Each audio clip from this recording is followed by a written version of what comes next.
নমস্কার, আপনি দেখছেন এবিপি আনন্দ আর আপনার সঙ্গে আলোচনা শুরু করছি আমাদের বিশেষ অনুষ্ঠান প্রতিপক্ষ। লোকসভা নির্বাচন 2014 নাকি তিনটে ক, কুৎসা, কুকথা আর কাদা ছোঁড়াছুড়ি। পৃথিবীর সবথেকে বড় গণতন্ত্র এই ভারতবর্ষ, আর সেই ভারতবর্ষের সবথেকে বড় গণতন্ত্রের যে উৎসব তা যত এগোচ্ছে তত পাল্লা দিয়ে বাড়ছে ব্যক্তি আক্রমণ, পাল্টা আক্রমণ, কাদা ছোঁড়াছুড়ি, কুৎসা।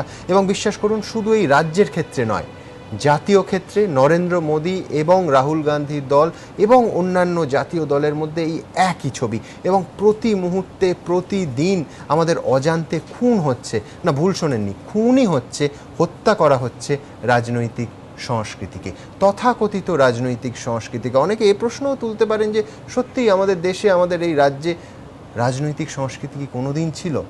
কোনোদিন ছিল কিনা জানা যায় না, কিন্তু এখন এই মুহূর্তে বিশ্বাস করুন দূরবীন দিয়ে খুঁজতে হবে। সেই নিয়েই আমাদের এই আলোচনা। আমার সঙ্গে একদিকে আছেন অরুণাভ ঘোষ, আইনজীবী, কংগ্রেস নেতা, তার পাশে রয়েছেন বিমল শঙ্কর নন্দ, অধ্যাপক, তার পাশে রয়েছেন অচিন্ত বিশ্বাস, প্রাক্তন উপাচার্য, গৌড়বঙ্গ বিশ্ববিদ্যালয়। আমার অন্যদিকে আছেন আইনজীবী সুব্রত মুখোপাধ্যায়, আছেন বিজেপি নেতা রিতেশ তিওয়ারি, আছেন অধ্যাপক মহিদুল ইসলাম। আমি শুরু করব এই আলোচনা, কিন্তু তার আগে আপনাদের দেখাবো যে ব্যক্তিগত কুৎসা, যে ব্যক্তি আক্রমণের কথা বলছি জাতীয় স্তরে এবং রাজ্য স্তরে, তার সাম্প্রতিক কিছু উদাহরণ যা সত্যি সত্যি আমাদের দৃষ্টি আকর্ষণ করেছে। দেখুন, নির্বাচনী যুদ্ধে ব্যক্তি আক্রমণের অভিযোগের ছড়াছড়ি। বিজেপি যখন সোনিয়া গান্ধীর জামাই রবার্ট বড্রার বিরুদ্ধে বারবার জমি কেলেঙ্কারির অভিযোগ তুলে গান্ধী পরিবারকে অস্বস্তিতে ফেলার চেষ্টা করছে, তখন প্রিয়ঙ্কা থেকে রাহুল পাল্টা তুলছেন গুজরাটে তরুণীর ওপর নজরদারির প্রসঙ্গ। ব্যক্তিগত কাঁদা ছোড়াছড়ির রেশ এসে পড়েছে এ রাজ্যের নির্বাচনী আবহেও। মঙ্গলবার তৃণমূল সিপিএম একে অপরকে কড়া ভাষায় আক্রমণ করেছে। এই মহিলার ডিএনএ গত একটা প্রবলেম আছে, যেটার থেকে সত্যি কথা বেরোয় না, এর দেহ থেকে। এর সত্যি কথা বলার কোনো অভ্যেসই নেই। এটা উনি ইচ্ছে করে করেন বলে আমার মনে হয় না, এটা ডিএনএ গত problem. This is a pathological problem.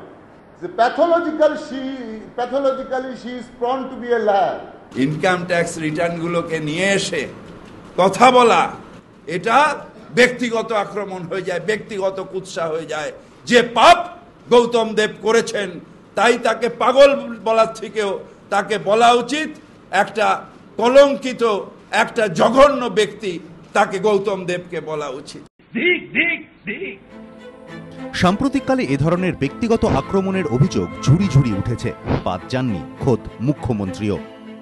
বাঙালি অবাঙালি ভাগ করে দিচ্ছে, আর বলে দিচ্ছে দেখবো আর বাক্স পেটরা নিয়ে পাঠিয়ে দেবো। কে তুই? কে ভাই তুমি? কোন হরিদাস? গুজরাটের রক্তের নদী বইয়ে এসছে, এখানে রক্তের সমুদ্র বইয়ে পড়বে। আমি দেখবেন, আমি রাজনৈতিকভাবে তার কথা বলবো, আমি কিন্তু কখনো গুজরাটের মানুষকে বলি না, কারণ গুজরাটের মানুষকে আমি ভালোবাসি। দে আর ভেরি গুড।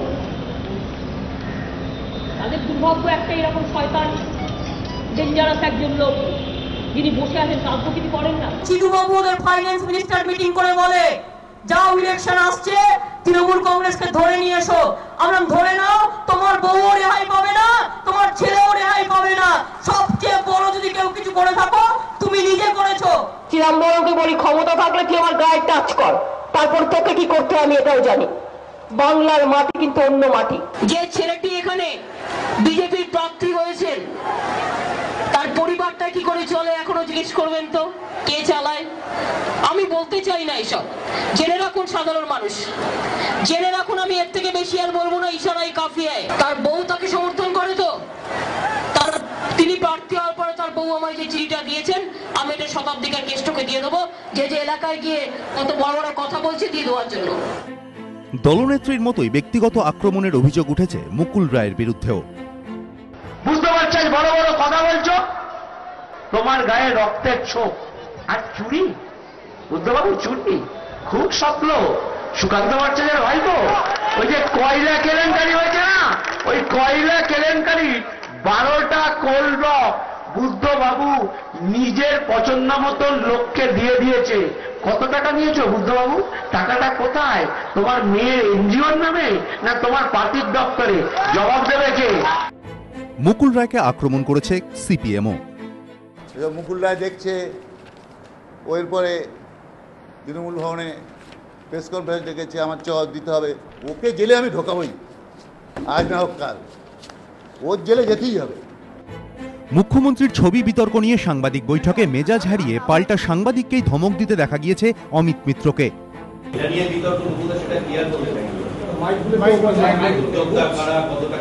আমি আবার বলেছি যেদিনকে আপনি কি চান এখানে আপনার বাড়ির হিসেবটা টেবিলে আনতে, ওটাকে অডিট করেন? আমি আবার বলছি, শুনুন, বারবার আপনি এই অন্যায় কথাটা বলছেন।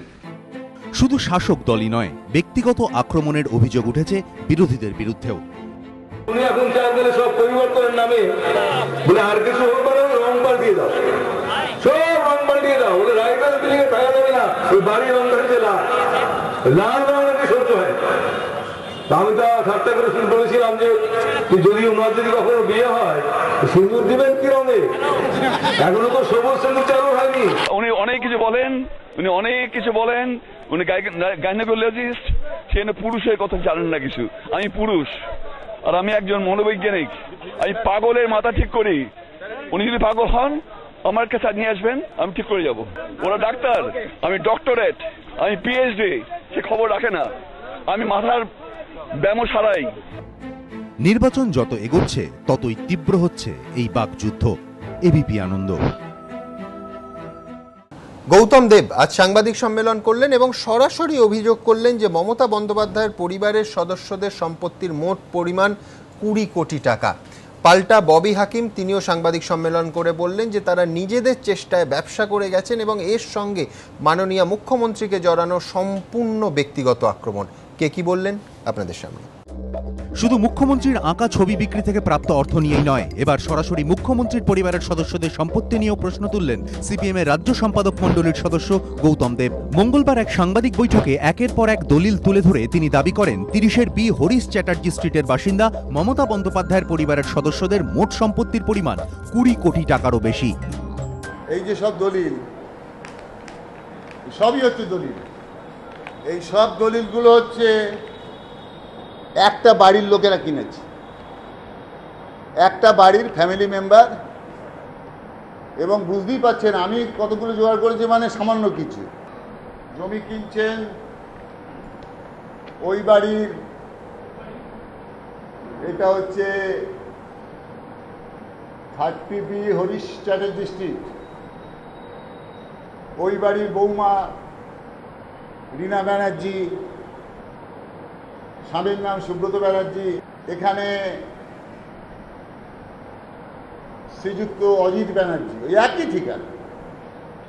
আমরা প্র্যাকটিক্যাল লোকজন, লয়ার সব কথা বলে বুঝেছি এটা 20 কোটি টাকার কাছাকাছি শুধু এই প্রপার্টিগুলো মিনিমাম ভ্যালু। একটা ফ্যামিলিতে how they mobilise the fund. যদি সেখানে একজন ইম্পর্টেন্ট পার্সন থাকে, তিনি বিইং দ্য ফ্যামিলি মেম্বার, তার ফ্যামিলির সবাই এইভাবে ওয়ান আফটার অ্যানাদার। এবং আমি আগেই বলেছি this is the ice top, হিমশৈলের এটা মাথা। তৃণমূল নেতা তথা রাজ্যের মন্ত্রী ফিরহাদ হাকিমের পাল্টা দাবি মুখ্যমন্ত্রীর পরিবারের সদস্যরা নিজেদের চেষ্টায় শূন্য থেকে উপরে উঠেছেন। ছোটবেলা থেকে কি কষ্ট করে তারা প্রত্যেকটা ভাই নিজের ব্যবসা করেছে, নিজস্ব পরিবার করে নিজস্ব সম্পত্তি করার অধিকার, মৌলিক অধিকার ভারতবর্ষের কনস্টিটিউশন সবাইকে দিয়েছে। আমিও একটা ব্যবসা করি। অনেকে আছেন যারা জিরো থেকে আজ একটু সচ্ছলভাবে রয়েছে। ছবি বিতর্কের পর এবার সম্পত্তি বিতর্ক ঘিরেও সরগরম রাজ্য রাজনীতি। বিতনু চট্টোপাধ্যায় ও রাজর্ষি দত্তগুপ্ত, এবিপি আনন্দ, কলকাতা। অরুণাবদার কাছে আসবো। অরুণাবদা, এই ভোটে আপনার মনে হচ্ছে না যে অন্য ভোটের তুলনায় অনেকটা বেশি? এর কারণ কি হতে পারে? এক হতে পারে যে একটা অল্প মার্জিনে লড়াই হচ্ছে, 4টে বড় শক্তি আলাদাভাবে লড়ছে, স্নায়ুচাপে প্রার্থীরা বা নেতারা মেজাজ হারাচ্ছেন, অথবা খুব ভেবে চিন্তে একটা অ্যাগ্রেসিভ স্ট্র্যাটেজি। কোনটা? দুটো জিনিস আছে। ধরো 62-63 সালে এই জিনিস ছিল না। বিধানচন্দ্র রায়, সিদ্ধার্থ শঙ্কর রায় যখন আলাদা হলো, কিন্তু যেটা শুরু হয়েছিল 67-এর আগে, প্রফুল্ল সেনকে চোর বলা হলো, যে নোয়িং ফুললি ইভিল, যেটা বানিয়ে বলা হচ্ছে। লোকটা তো আমি দেখেছি লাস্ট মধ্যে মালিক বলা হলো, অতুল্য ঘোষকে বলা হয়েছে। এটা একজনকে যখন আমি কোনো রিজন দিয়ে তার কোয়ালিটিতে হারাতে না পাচ্ছি তখন আমি তাকে গালাগাল করবো। প্রফুল্ল ঘোষ সম্বন্ধেও প্রচুর গালাগাল হয়েছিল, কিন্তু পরে আমি দেখেছি 1 রুম না 2 রুম ফ্ল্যাটে থাকে। এগুলো হতো কেন? আমি তার কোয়ালিটি বা তার কিছু পাচ্ছি না বলে একটা কিছু বলো। এখন যেটা হয়েছে মানে পলিটিশিয়ানদের, যেটা ওই মহিদুল ইসলাম একদিন বলেছিলেন, অনেকে এক্সেপশন নিয়েছিলেন, এই যে কোয়ালিটি রাজনীতিবিদ যারা আছে পড়াশোনার খুব অভাব। তুমি ছাত্র রাজনীতিও দেখো, এটাও দেখো যে পড়াশোনার ভয়ানক অভাব, এবং পড়াশোনার অভাবটা থাকলে রিজনিংয়ের ঘাটতি থেকে যায়, এই যুক্তির ঘাটতি থেকেই কিন্তু তখনই গন্ডগোলটা আসে।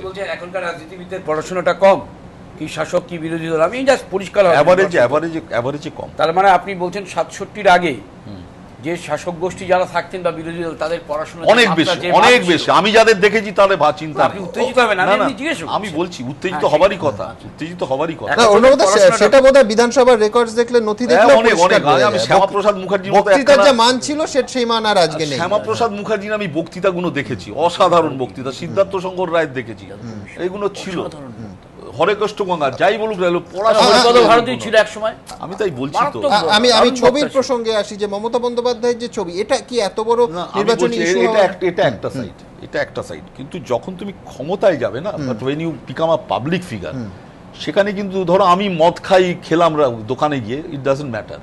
যখনই আমি মুখ্যমন্ত্রী বা কোনো মন্ত্রী হব, আমি পাবলিক জায়গায় এমন কিছু করবো না যেটা ব্যক্তিগত জীবনে কোনো এটা স্টিগমা না, কিন্তু পাবলিক লাইফে দেখলে এটা স্টিগমা হয়ে যাচ্ছে, মানে একটা কালো ছাপ। তো সেই জায়গাটা একটা থাকে।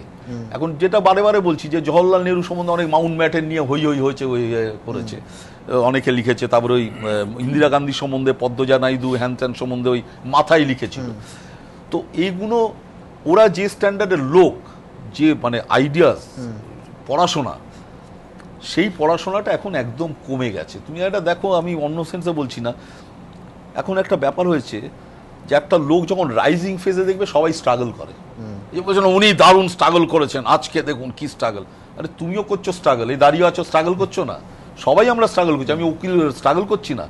আমি যখন ক্ষমতায় যাব বা ক্ষমতার কাছাকাছি যাব, তখন আমার যে ব্যবহার, অরিজিনাল বিহেভিয়ারটা বেরিয়ে পড়ে, বিহেভিয়ার, সেই জায়গাটা থেকে কিন্তু এগুলো চলে আসছে, দেখবে। যার জন্য আমি বারে বারে বলছি, পড়াশোনার কেন জানি না আমার মনে হচ্ছে ভয়ানক অভাব। আমি বলছি 67, 68, 69, 71, তুমি তখনকার ছাত্র নেতা দেখো, across the party line, Shyamal চক্রবর্তীকে, প্রিয়দাস মুন্সি, এদিকে অনেকে ছিল তখন, ওদের একটা দেখবে একটা অন্য ঘরানাটাই অন্য ছিল, এটা পড়াশোনার ঘরানা। এখন কিন্তু যেটা হয়েছে, এখন আমার মেয়ের একটা ছোট ঘটনা বলি, যদি 2 মিনিট 1 মিনিট সময় দাও। দিল্লিতে পড়ায়ও, জেএনইউ থেকে পাশ করে পড়াচ্ছে। ও বলছে যে, আমি বললাম দেখ ওখানে ছেলেমেয়েরা কি সুন্দর। তা বললো বাবা, মুখ খুললেই কিন্তু অসুন্দর বেরিয়ে পড়ে, বাঙালিদের মতো এত সুন্দর কথা নেই, মানে শ্রদ্ধা করে কথা বলা। এখানে তোমার পরিচয়টা হলো তুমি অডি থেকে নামলে না BMW থেকে নামলে, অথবা মার্সিডিজ বেঞ্জের মালিক কিনা, এইটা তোমার পরিচয়, এইটাই তোমার সম্মান। এছাড়া পড়াশোনার কোনো সম্মান নেই।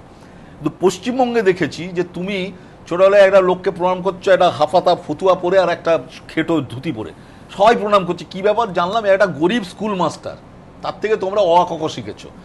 আমি তখন বললাম যে এই কালচারটা কিন্তু পশ্চিমবঙ্গে হারিয়ে গেছে। এখন কিন্তু স্কুল মাস্টার, পড়াশোনা জানা লোক, দিস আর নট ক্রেডিট, মানে এটা ক্রেডিটের ব্যাপার না। ক্রেডিটটা কি, নতুন কাউন্সিলর হয়েছি, সাদা পাঞ্জাবি পাজামা, গলায় একটা মোটা চেন, সোনার চেন, হাতে বালা মানে কি ব্রেসলেট, সেখানে হিরে মানিমুক্তা আছে, আর বাহাতে একটা ঘড়িটা নাই বলো, এটা কি ঘড়ি বলতো, এটা রোলেক্স ঘড়ি। এই যে কালচারটা চালু হয়েছে, এটা কিন্তু যখন আমি বুঝতে পারি যে আমি কোয়ালিটি দিয়ে বিমল নন্দর ওপরে উঠতে পারবো না, কি মহিদুল ইসলামের ওপর উঠতে পারবো না, তখন কিন্তু আমি এই ঘড়িটা দিকে ওদের ওপরে ওঠার চেষ্টা করব। এই জায়গাটা বাঙালি সমাজ কিন্তু খুব খারাপ দিকে নিয়ে যায়। ঠিকই আপনাদের দেখাবো যে আজকে গৌতম দেব এবং তার পাল্টা আবার ববি হাকিম তার সাংবাদিক সম্মেলনে বলেছেন, মাননীয় মুখ্যমন্ত্রীর আঁকা ছবি নিয়ে যে রাজনৈতিক বিতর্ক চলছে, একেবারে জাতীয় স্তরে যে বিষয়টা আলোচিত হচ্ছে, তাই নিয়ে অভিযোগ এবং পাল্টা অভিযোগ আপনাদের সামনে। ছবি ঘিরে উত্তপ্ত রাজ্য রাজনীতি। কত টাকায় বিক্রি হয়েছে মমতা বন্দ্যোপাধ্যায়ের আঁকা ছবি, কারা কিনেছেন সেই ছবি, বিরোধীদের এমনই নানা প্রশ্নকে ঘিরে এখন জোর বিতর্ক। মঙ্গলবার সাংবাদিক বৈঠক ডেকে মমতা বন্দ্যোপাধ্যায়ের আঁকা ছবি মোট কত টাকায় বিক্রি হয়েছে তা নিয়ে প্রশ্ন তুললেন সিপিএম এর রাজ্য সম্পাদক মণ্ডলীর সদস্য গৌতম দেব। তাঁর দাবি, বিভিন্ন সময় তৃণমূল নেতা নেত্রীদের দেওয়া বিবৃতি অনুযায়ী এখনো পর্যন্ত মমতা বন্দ্যোপাধ্যায়ের ছবি বিক্রি করে উঠেছে প্রায় 2 কোটি টাকা। অথচ আয়কর দপ্তরকে দেওয়া তৃণমূল কংগ্রেসের হিসেব এবং তাদের দলীয় মুখপাত্রে প্রকাশিত তথ্য অনুযায়ী ছবি বিক্রি থেকে 10 কোটিরও বেশি টাকা আয় হয়েছে বলে দাবি গৌতম দেবের। তাই তাঁর প্রশ্ন, কেন এই ফারাক? এই টাকা কোথা থেকে এলো? 4 বারে ছবি বেচে ওনার 2 কোটি টাকার কম উঠেছে অন রেকর্ড। মমতা বলছে, দেবেগো প্রেম বলছে, অমুক বলছে, তমুক বলছে, একবার উইদিন ইনভার্টেড কমা। 3টে অ্যাকাউন্টসই ইনকাম ট্যাক্সকে দেওয়া 10.5 কোটি টাকার উপরে যায়। ছবি বিক্রি করে সে ইনকাম হয়েছে দেখাচ্ছে। এ মেলাবেন কি করে আপনি? এই 10 কোটি টাকা তুমি কোথায় পেলে? গৌতম দেবের অভিযোগের প্রেক্ষিতে পাল্টা চ্যালেঞ্জ ছুড়ে দিয়েছেন তৃণমূল নেতা তথা পুরমন্ত্রী ফেরহাদ হাকিম। 1,80,000 টাকায়, 80 লক্ষ টাকায় মমতা বন্দ্যোপাধ্যায়ের কোন ছবি সুদীপ্ত সেন বিক্রি করে থাকে, যেটা নরেন্দ্র মোদী বলেছেন, আজকে তার তোতা পাখি গৌতম দেব বলছেন, তাহলে মন্ত্রিত্ব থেকে আমি রিজাইন দেব, আমি রিজাইন দেব, আমি রিজাইন দেব। অভিযোগ পাল্টা অভিযোগ, প্রশ্ন পাল্টা প্রশ্ন, সব মিলিয়ে লোকসভার লড়াইয়ের মধ্যেই তৃণমূল নেত্রীর আঁকা ছবি বিক্রি ঘিরে উত্তাল রাজ্য রাজনীতি। বিতরণ চট্টোপাধ্যায় ও রাজশ্রী দত্তগুপ্তর রিপোর্ট, এবিপি আনন্দ, কলকাতা। সুব্রতবাবু, আপনার কাছে আসবো। অনেকে বলছেন যে সুচিন্তিত রাজনৈতিক কৌশল, যে কালকে নির্বাচন, তার আগে এই ধরনের একটা ইস্যু সামনে এনে, যেটার ভেতরে নীতির কোনো প্রশ্ন নেই, যেটার ভেতরে দুর্নীতির একটা অভিযোগ, সেটাকে সামনে এনে নির্বাচনী বৈতরণী পার। আর 2 হচ্ছে, অনেকে বলছেন যে গৌতম দেব এই প্রথম কোনো অভিযোগ করলেন যার কিছু তথ্য প্রমাণ অন্তত তার হাতে আছে। গত নির্বাচনের মতো শূন্য থেকে অভিযোগগুলো তৈরি করেননি। আপনি কোন পক্ষে? না, প্রথমত হচ্ছে যে দেখুন, একজন শিল্পী, এটা ধারাবাহিক একটা অভিযোগ, কারুর ক্ষেত্রে একটা অনুযোগ, যে যখন শাসক গোষ্ঠীতে তার রং যাই থাকুক না কেন, স্বাভাবিক প্রবণতা থাকে অসৎ ব্যবসায়ীদের কাছাকাছি যাওয়ার। কে কতটা নেবেন কি নেবেন না সেটা অন্য প্রশ্ন। তো এত তর্কের অবসান হয়ে যেত যদি যিনি শিল্পী তিনি বলতেন, হ্যাঁ আমি বিক্রি করেছি, কিনেছেন, আমি তার জোর করে তাকে কিনতে বলিনি। আর গৌতম দেব যে অভিযোগটা করছেন, অথবা নরেন্দ্র মোদী যে অভিযোগটা করছেন, ধরুন একটা প্রশ্ন এলো, সেই প্রশ্নে বিমলানন্দ শঙ্কর উনিও উত্তর দিলেন একই পরীক্ষায়, আমিও দিলাম, যদি আমরা সঠিক ছাত্র, উত্তরটা একই হবে। অতএব শ্রীরামপুরে মোদী কি বললেন আর সাংবাদিক সম্মেলন করে গৌতম দেব যা বলবেন, বিষয় যদি এক থাকে, তথ্য যদি ঠিক থাকে, উত্তরতে মিলবে। আপনি কি এইটা বলছেন যে আজকে রাহুল সিনহা যেমন প্রেস ক্লাবে বলেছেন যে শ্বেতপত্র প্রকাশ করা হোক, কে ছবি কিনেছেন, কত টাকায় কিনেছেন? আমি একটা কথা বলি, যে আজকেই বেরিয়েছে ইন্ডিয়ান এক্সপ্রেসে, দেখুন লক্ষণীয় 2010-2011 ছবি বিক্রি নো সেল, 1 পয়সাও সেল হয়নি। প্রসঙ্গত উল্লেখ্য, যদি আমার স্মৃতি ঠিক থাকে, 20 মে 2011 এই সরকার আসে পশ্চিমবঙ্গে। 2011-12-তে 3,93,90,000 এই মন্তব্যটা করছে, এটা ইন্ডিয়ান এক্সপ্রেস। 2012-13 2,53,00,000 টাকা টোটাল, সামগ্রিকভাবে 6,46,09,000 টাকা।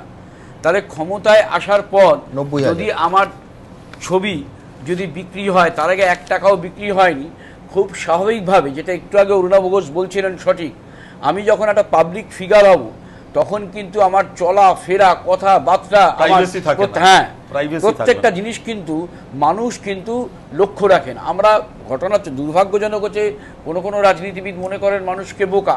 এবার প্রশ্ন হচ্ছে, আপনি কি জাতীয় শিল্পী, কি এটা আমি কুরুচিকর, আমি কোনো মন্তব্য করব না, ব্যক্তিগতভাবে পছন্দ করি না। উনি ছবি আঁকেন, গান করেন, কবিতা লেখেন, এরকম মুখ্যমন্ত্রী পাওয়া খুব মুশকিল। কখনো কেউ মানুষের শরীর খারাপ হলে তার সাজেশনও দেন কীভাবে, সেটা ওনার যোগ্যতা, সেটা সবার থাকে না, এটা ঠিক আছে। এরকম মুখ্যমন্ত্রী আমরা কোথায় পাবো সারা ভারতবর্ষে? কিন্তু প্রশ্নটা হচ্ছে, প্রায় 5.7 কোটি আমার ছবি বিক্রি হলো, কারা কিনলো? কেউ যদি প্রশ্ন করেন, সেই প্রশ্ন করা কি কুরুচিকর? সেই প্রশ্ন করার কি ব্যক্তিগত আক্রমণের পর্যায়ে পড়ে? একজন মন্ত্রীকে দেখলাম, আমি জানি না ও এত কথা বলতে পারে, দেখলাম চুপচাপ থাকে, কি নাম, কি হঠাৎ এত উত্তেজিত হয়ে, জানি না টিভির কোনো যান্ত্রিক গোলযোগ কিনা, এত উত্তেজিত হলে যেন মারামারি করবেন। প্রশ্নটা হচ্ছে, তাহলে গেল রব এই জায়গাটা কেন আসছে? পরিষ্কার দাঁড়িয়ে বলুন, আমি তো সততার প্রতীক, আমি তো চারিদিকে বিজ্ঞাপনের মাঝখানে আমি রয়েছি, আমি এত জনপ্রিয়, যারা সারা পশ্চিমবঙ্গকে আমার পতাকা ফিরাজ যেটা বললো যে ওর ভাই ফাই যারা আছে তারা নিজেদের কোয়ালিটিতে প্রপার্টি করেছে, সেখানে মুখ্যমন্ত্রীর কোনো সম্পর্ক। আমি আরেকটা এই জন্যই রাগটা দেখাচ্ছে। রাগটা হচ্ছে কেন, সম্পত্তি কেউ করতেই পারে, ঠিকই তো, ইনকাম ট্যাক্স দিলে কেউ যদি বলে, ধরুন আমি সুব্রত মুখোপাধ্যায়, আমি আজকে চিফ মিনিস্টার, তা আমার একটা ভাই এই 2 বছরে দেখবেন ওই সম্পত্তিটা কবে হয়েছে, ওই যে ডিটগুলো গৌতম দেব দেখাচ্ছেন কবে হয়েছে, কোন সম্পত্তি কিনেছেন, কোন সময়টা। যেরকম বলেন যে সারদা কেলেঙ্কারি নাকি বামফ্রন্টের আমলের শুরু, দেখবেন আমি এই তথ্যটা বার করেছি, সুপ্রিম কোর্টে বলা হয়েছে যে প্রত্যেকে যে টাকা রেখেছে 2009 থেকে এবং 11 থেকে পিক আপে একদম। কেন? অর্থাৎ ক্ষমতার বৃত্তে আমি যখন আছি এই লোকগুলোকে আমি আনন্দবাজার পত্রিকায় দিয়েছে, পরিপুষ্ট করছি, এবং সেটা হচ্ছে কারুর যোগ্যতা নিয়ে বললে আপনারা বলবেন এটা কুরুচিকর মন্তব্য। নির্বাচন কালকে, আজকে কেন? সুমনবাবু যে প্রশ্নটা করেছেন ধারাবাহিকভাবে এই অভিযোগ করছে, এবং এটা জানা ছিল কোনো এক প্রাক্তন এমএলএ কেন চ্যালেঞ্জ করলেন না মাননীয় মুখ্যমন্ত্রীর নেতৃত্বে তার অনুচরের এক একজন সাংবাদিক সম্মেলন করছেন, যেন প্রায় মাস্তানি করছেন, বডি ল্যাঙ্গুয়েজ বয়ে আছে। দীপক বাবু যে 2য় খণ্ডে বই, আমি কোনো কুরুচিকর মন্তব্য বলছেন, 1ম খণ্ড 2য় খণ্ড, কোনো জাগো বাংলা, কোনো ভাগো বাংলা, কোথাও কিন্তু চ্যালেঞ্জ করছে না, কোনো মুকুল রায় চ্যালেঞ্জ করছে না দীপক বাবুর এগেনস্টে আমি মানহানিকর মামলা করব। যদি সাহস থাকে, যদি ন্যূনতম সত্যতা থাকে, কেন দীপক বাবুকে ভয় পাচ্ছেন? দীপক ঘোষের এগেনস্টে মামলা দায়ের করা হয়েছে, কিন্তু মুভ করেনি, ফাইট করেছে। তার লাভ কি? তোমার এগেনস্টে মামলা করলো তো উইথড্র করে নিল, তোমার এগেনস্টে তো মামলা করলো আলিপুর করে উইথড্র করলো। তাহলে যেটা আপনি আজকে গৌতম দেব বলেছেন, অন্তত সাংবাদিক সম্মেলনে যা বলেছেন আমাদের ক্যামেরার সামনে আমরা লাইভ দেখিয়েছি, সেখানে গৌতম দেব বলেছেন যে মামলা হয়েছিল, কিন্তু তৃণমূল পক্ষের তার বিরুদ্ধে যে কুপন কেলেঙ্কারির মামলা, তার কুপন কেলেঙ্কারি যে মন্তব্য, হ্যাঁ সেটাই বলেছেন যে তৃণমূল পক্ষে কেউ হাজিরা দেয়নি। ওই যে কুপনগুলো গৌতম দার অনেকে ব্যঙ্গ করেছিল, কোটি কোটি টাকা যখন আমি তুলেছি আমাকে দেখাতে হবে, কুপনগুলো পুড়িয়ে ফেলা ছিল, ভুল বলেননি। আজকে যদি সাহস থাকে মুকুল রায় কেন যাচ্ছেন না? উনি এত ব্যস্ত লোক, কখনো কখনো প্রধানমন্ত্রী যদি দরকার হয় আদালতে যান, উনি কোন পর্যায়ের ব্যস্ততার মধ্যে? সেটাই বলছি, এই যে ছবি, এটা নিয়ে একটা আজকে রাহুল সিনহা দাবি তুলেছেন যে শ্বেতপত্র প্রকাশ করে দিন, যে ছবি কে কিনেছে, কত টাকায় কিনেছে, তাহলে এই সমস্ত জল্পনার অবসান। দেখুন, এই ছবি বিতর্কে না ঢুকে, কারণ ওই ছবিটা আমি খুব বুঝি না একেবারেই, বরং ফটোগ্রাফিটা ভালো বুঝি, ছবিটা আমি যেটা বুঝি না সেই নিয়ে কথা বলতে পারবো। কিন্তু এটা ঠিকই যে ছবির কোনো দাম হয় না, তার কারণ আমি দেখি এক একটা ছবি বহু আগেই বহু কোটি টাকায় বিক্রি হয়, কেন তার দাম 1 কোটি টাকা ওঠে? পুরনো শিল্পীদের কোনো ছবির দাম 10 কোটি টাকা, যিনি কিনছেন সেটা তার উপর নির্ভর করে।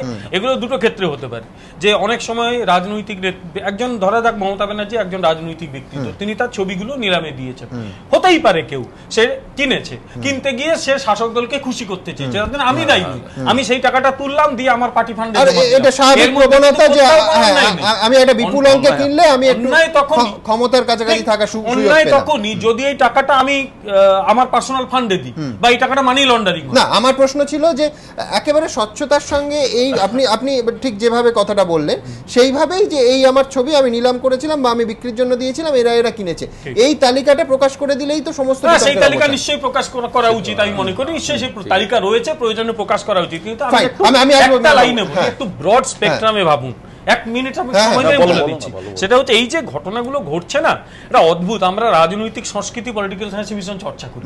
রাজনৈতিক সংস্কৃতি হচ্ছে একটা বিশেষ সময়ে সেই দেশের প্রতিষ্ঠান, তার ভাবনা চিন্তার প্রতি মানুষের যে অ্যাটিটিউড, ওরিয়েন্টেশন, সেই রাজনৈতিক সংস্কৃতি কিন্তু বদল হয়ে যাচ্ছে।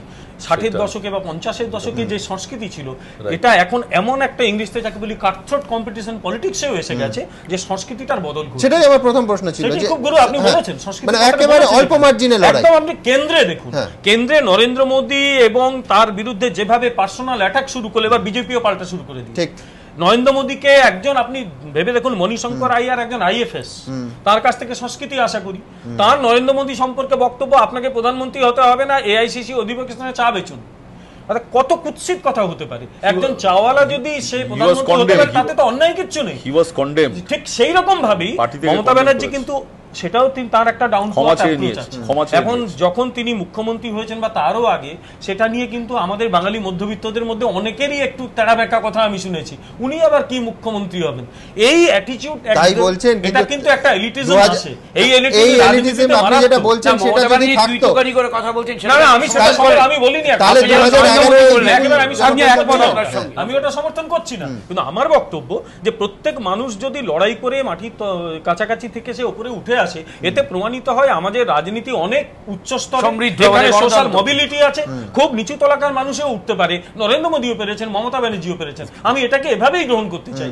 সেখানে এই যে ব্যক্তিগত আক্রমণের ফলে হচ্ছে কি, আর একটা জিনিস হচ্ছে, এই ইডি আসার পর আপনি একটু জিনিস দেখেছেন, ইডি যতক্ষণ না শুরু হয়েছে তার আগে কিন্তু ডেভেলপমেন্ট নিয়ে কথাবার্তা চলছিল। এটা ঠিকই তৃণমূল কংগ্রেস ক্ষমতায় আসার পর যে যে কাজগুলো করেছে তারা সেগুলো প্রজেক্ট করছিল, ইডি আসার পরে খুব কৌশলে জিনিসটা ইডির দিকে চলে গেছে। অর্থাৎ কংগ্রেস কিছু করুক না করুক একটি কাণ্ড করে দিয়েছে, ইডিকে এনে মমতা ব্যানার্জি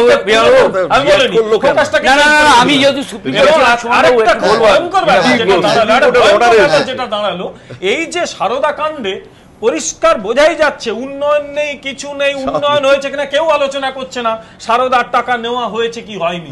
আমার বক্তব্য রাজনীতি এটা হওয়ার কথা ছিল না, রাজনীতি না। কিন্তু বিমল বাবু এটা আপনি যেটা বললেন আমার একটা কাউন্টার আর্গুমেন্ট আছে, সেটা হচ্ছে ধরুন এই এক বছরে সিটের যে তদন্তের গতি এবং ইডির আশা, এটা যদি ধরুন রাজ্য সরকার যথেষ্ট তৎপরতার সঙ্গে, যে তৎপরতার সঙ্গে শ্যামল সেন কমিশন গঠিত হয়েছিল সেই তৎপরতার সঙ্গে যদি সারদা কাণ্ডে ধরুন এই স্ত্রী এবং পুত্রকে গ্রেফতার করা হতো, যদি লকার ওপেন করা হতো এবং অন্যান্য যা যা ব্যবস্থা সেটা নেওয়া হতো, তাহলে আপনার মনে হয় না যে এই এক বছরের পরে আপনি বলছেন নির্বাচনের সময় এটা হলো, এটাকে ব্যবহার করা যেত না? নিশ্চয়ই, মানে প্রশাসন তার তৎপরতা যদি সিটের ক্ষেত্রে দেখাতো। আপনাদের চ্যানেলে আগে একটা কথা বলেছিলাম যে দেখুন কেন্দ্র একটা তদন্ত করালো, রাজ্য সরকার তার মতো সিট করছে, সিটটাও কিন্তু কোর্টের সতর্ক নজরে হচ্ছে। কেন্দ্র তদন্ত করায়নি, আমার ইডি তো কেন্দ্রেরই সংস্থা, ইডি কেন্দ্রের আন্দোলনে বলছে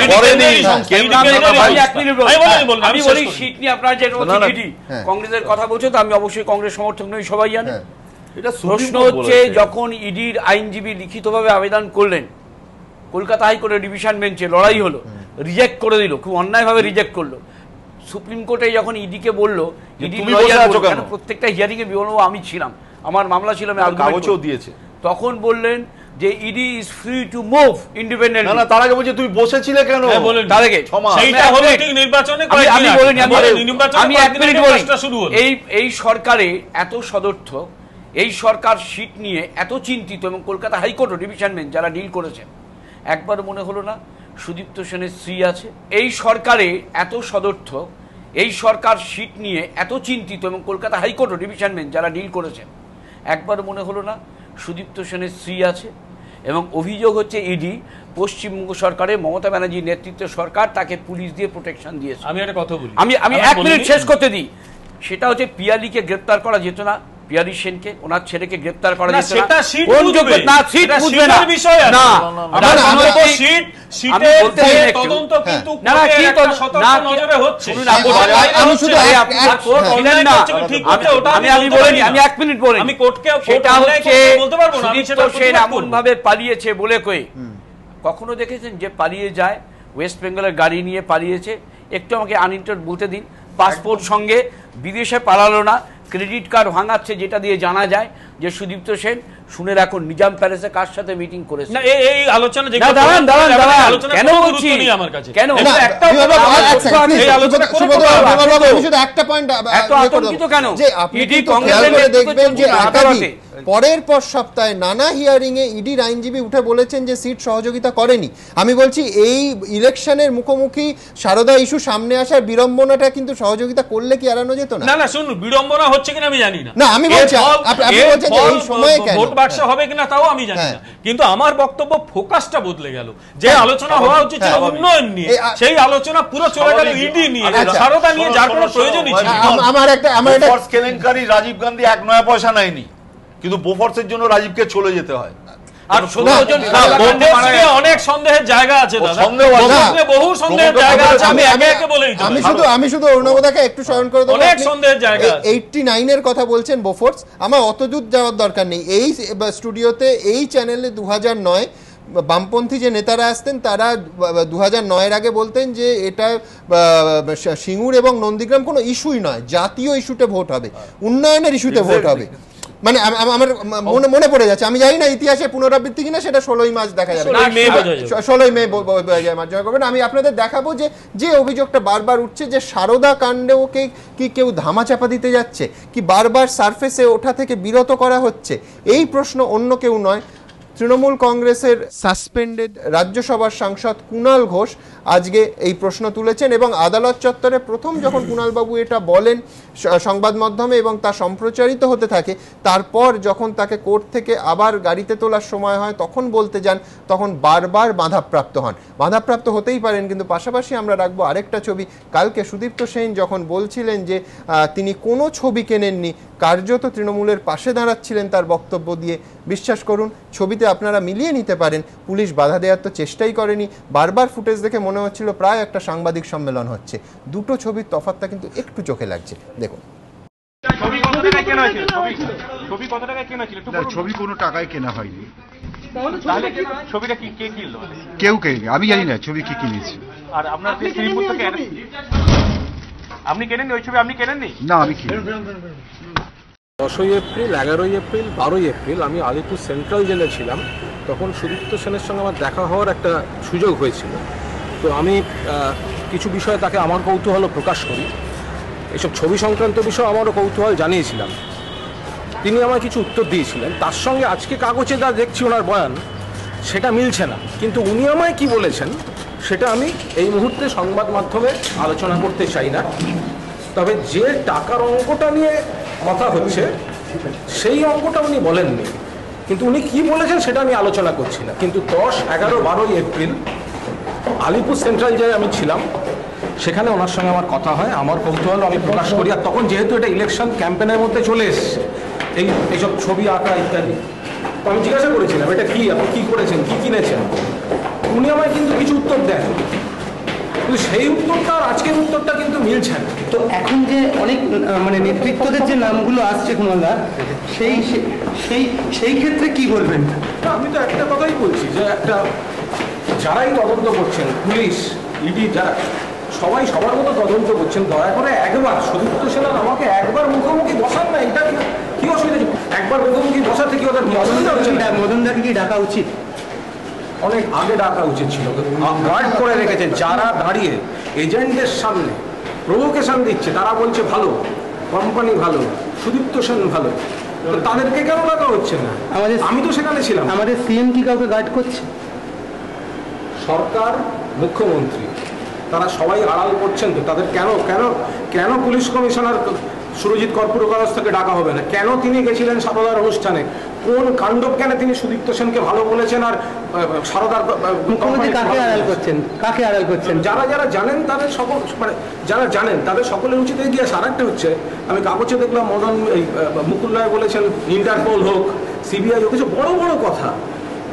যদি আগে সৎসাহস থাকে, আরে দলে অন্তত একটা তদন্ত কমিশন করুন। তারা দলের এতজনের বিরুদ্ধে অভিযোগ আছে, আমার বিরুদ্ধে অভিযোগ আছে, দলে একটা তদন্ত ছবি বিতর্কে জেলবন্দি সারদা কর্ণধার সুদীপ্ত সেন তৃণমূলের পাশে দাঁড়ালেও সাসপেন্ডেড তৃণমূল সাংসদ কুণাল ঘোষ কিন্তু মঙ্গলবার অন্য দাবি করলেন। সোমবার সুদীপ্ত সেন কার্যত সাংবাদিক বৈঠকের ঢঙে পুলিশের সামনেই ছবি বিতর্কে তৃণমূলের পাশে দাঁড়ান। তাকে সংবাদ মাধ্যমের সঙ্গে কথা বলা থেকে কোনো পুলিশকর্মী আটকাননি। কিন্তু মঙ্গলবার কুণাল ঘোষের ক্ষেত্রে সম্পূর্ণ অন্য ছবি ধরা পড়ল। বিধাননগর আদালতে পেশের আগে সরকারের বিরুদ্ধে মুখ খোলার ইঙ্গিত দেওয়া মাত্র সংবাদ মাধ্যমের সঙ্গে কথা বলার ক্ষেত্রে বারবার পুলিশি বাধার মুখে পড়তে হলো তাকে। কি হচ্ছে, এটা কি তদন্তে আমার কথা শোনা হচ্ছে না, আমার পয়েন্ট নেওয়া হচ্ছে না, আপনাদের সঙ্গে কথা বলতে দেওয়া হচ্ছে না। পুলিশের কাজ হচ্ছে সারদায় যারা সুবিধা নিয়েছে তাদের দালালি করা, তাদেরকে গার্ড করা। এই মুখ্যমন্ত্রী এবং এই সরকার, এই পুলিশ যারা সুদীপ্ত সেনকে চিনতেন, যারা সুদীপ্ত সেনকে সুবিধা নিয়েছেন, তাদেরকে আড়াল করছে তদন্তে। সমস্ত তথ্য প্রমাণ এই পুলিশ নষ্ট করছে। এটা কোর্টের বাইরে, এটা কোর্টের বাইরে, you can't touch me, এটা কোর্টের বাইরে। ছবি কিনেছিল, ছবি সুদীপ্ত সেন 10ই এপ্রিল 11ই এপ্রিল 12ই এপ্রিল আমি আলিপুর সেন্ট্রাল জেলে ছিলাম। সুদীপ্ত সেনকে আমি অনেক প্রশ্ন করেছি, ছবির বিষয়ে প্রশ্ন করেছি।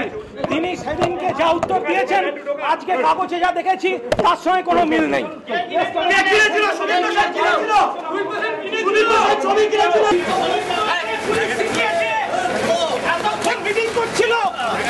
সুদীপ্ত সেন ছবি কিনেছে, কুনাল্লা সুদীপ্ত সেন ছবি কিনেছে।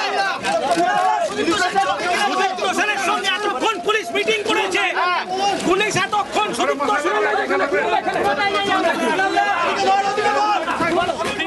সুদীপ্ত সেনের সঙ্গে এতক্ষণ পুলিশ মিটিং করেছে। পুলিশ তাকে সংবাদ মাধ্যমের সঙ্গে কথা বলতে বাধা দেওয়ায় ক্ষোভ প্রকাশ করে একসময় বসেও পড়েন সাসপেন্ডেড তৃণমূল সাংসদ কুণাল ঘোষ। গত 10, 11 এবং 12ই এপ্রিল আমি মানেটা কি এটা এইভাবে কোনো সম্ভব নয়। আমি যাব না কোথাও, আমি কোথাও যাব না, আমাকে বলতে দিন কথা, আর নইলে আমাকে সরান।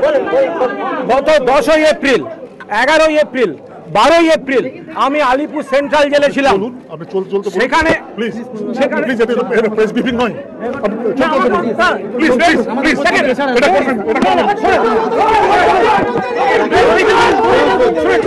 পুলিশের সঙ্গে তার রীতিমতো বচসাও হয়।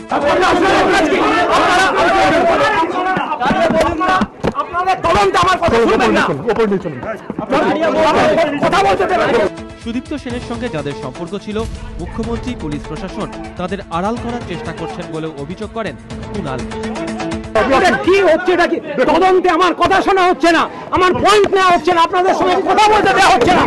পুলিশের কাজ হচ্ছে সারদায় যারা সুবিধা নিয়েছে তাদের দালালি করা, তাদেরকে গার্ড করা। এই মুখ্যমন্ত্রী এবং এই সরকার, এই পুলিশ যারা সুদীপ্ত সেনকে চিনতেন, যারা সুদীপ্ত সেনকে সুবিধা নিয়েছেন তাদেরকে আড়াল করছে তদন্তে। সমস্ত তথ্য প্রমাণ এই পুলিশ নষ্ট করছে। পুলিশের সঙ্গে সুদীপ্ত সেনের বৈঠক হয়েছে বলেও দাবি করেন তিনি। এতক্ষণ মিটিং করছিল, সুদীপ্ত সেনের সঙ্গে এতক্ষণ পুলিশ মিটিং করেছে, পুলিশ এতক্ষণ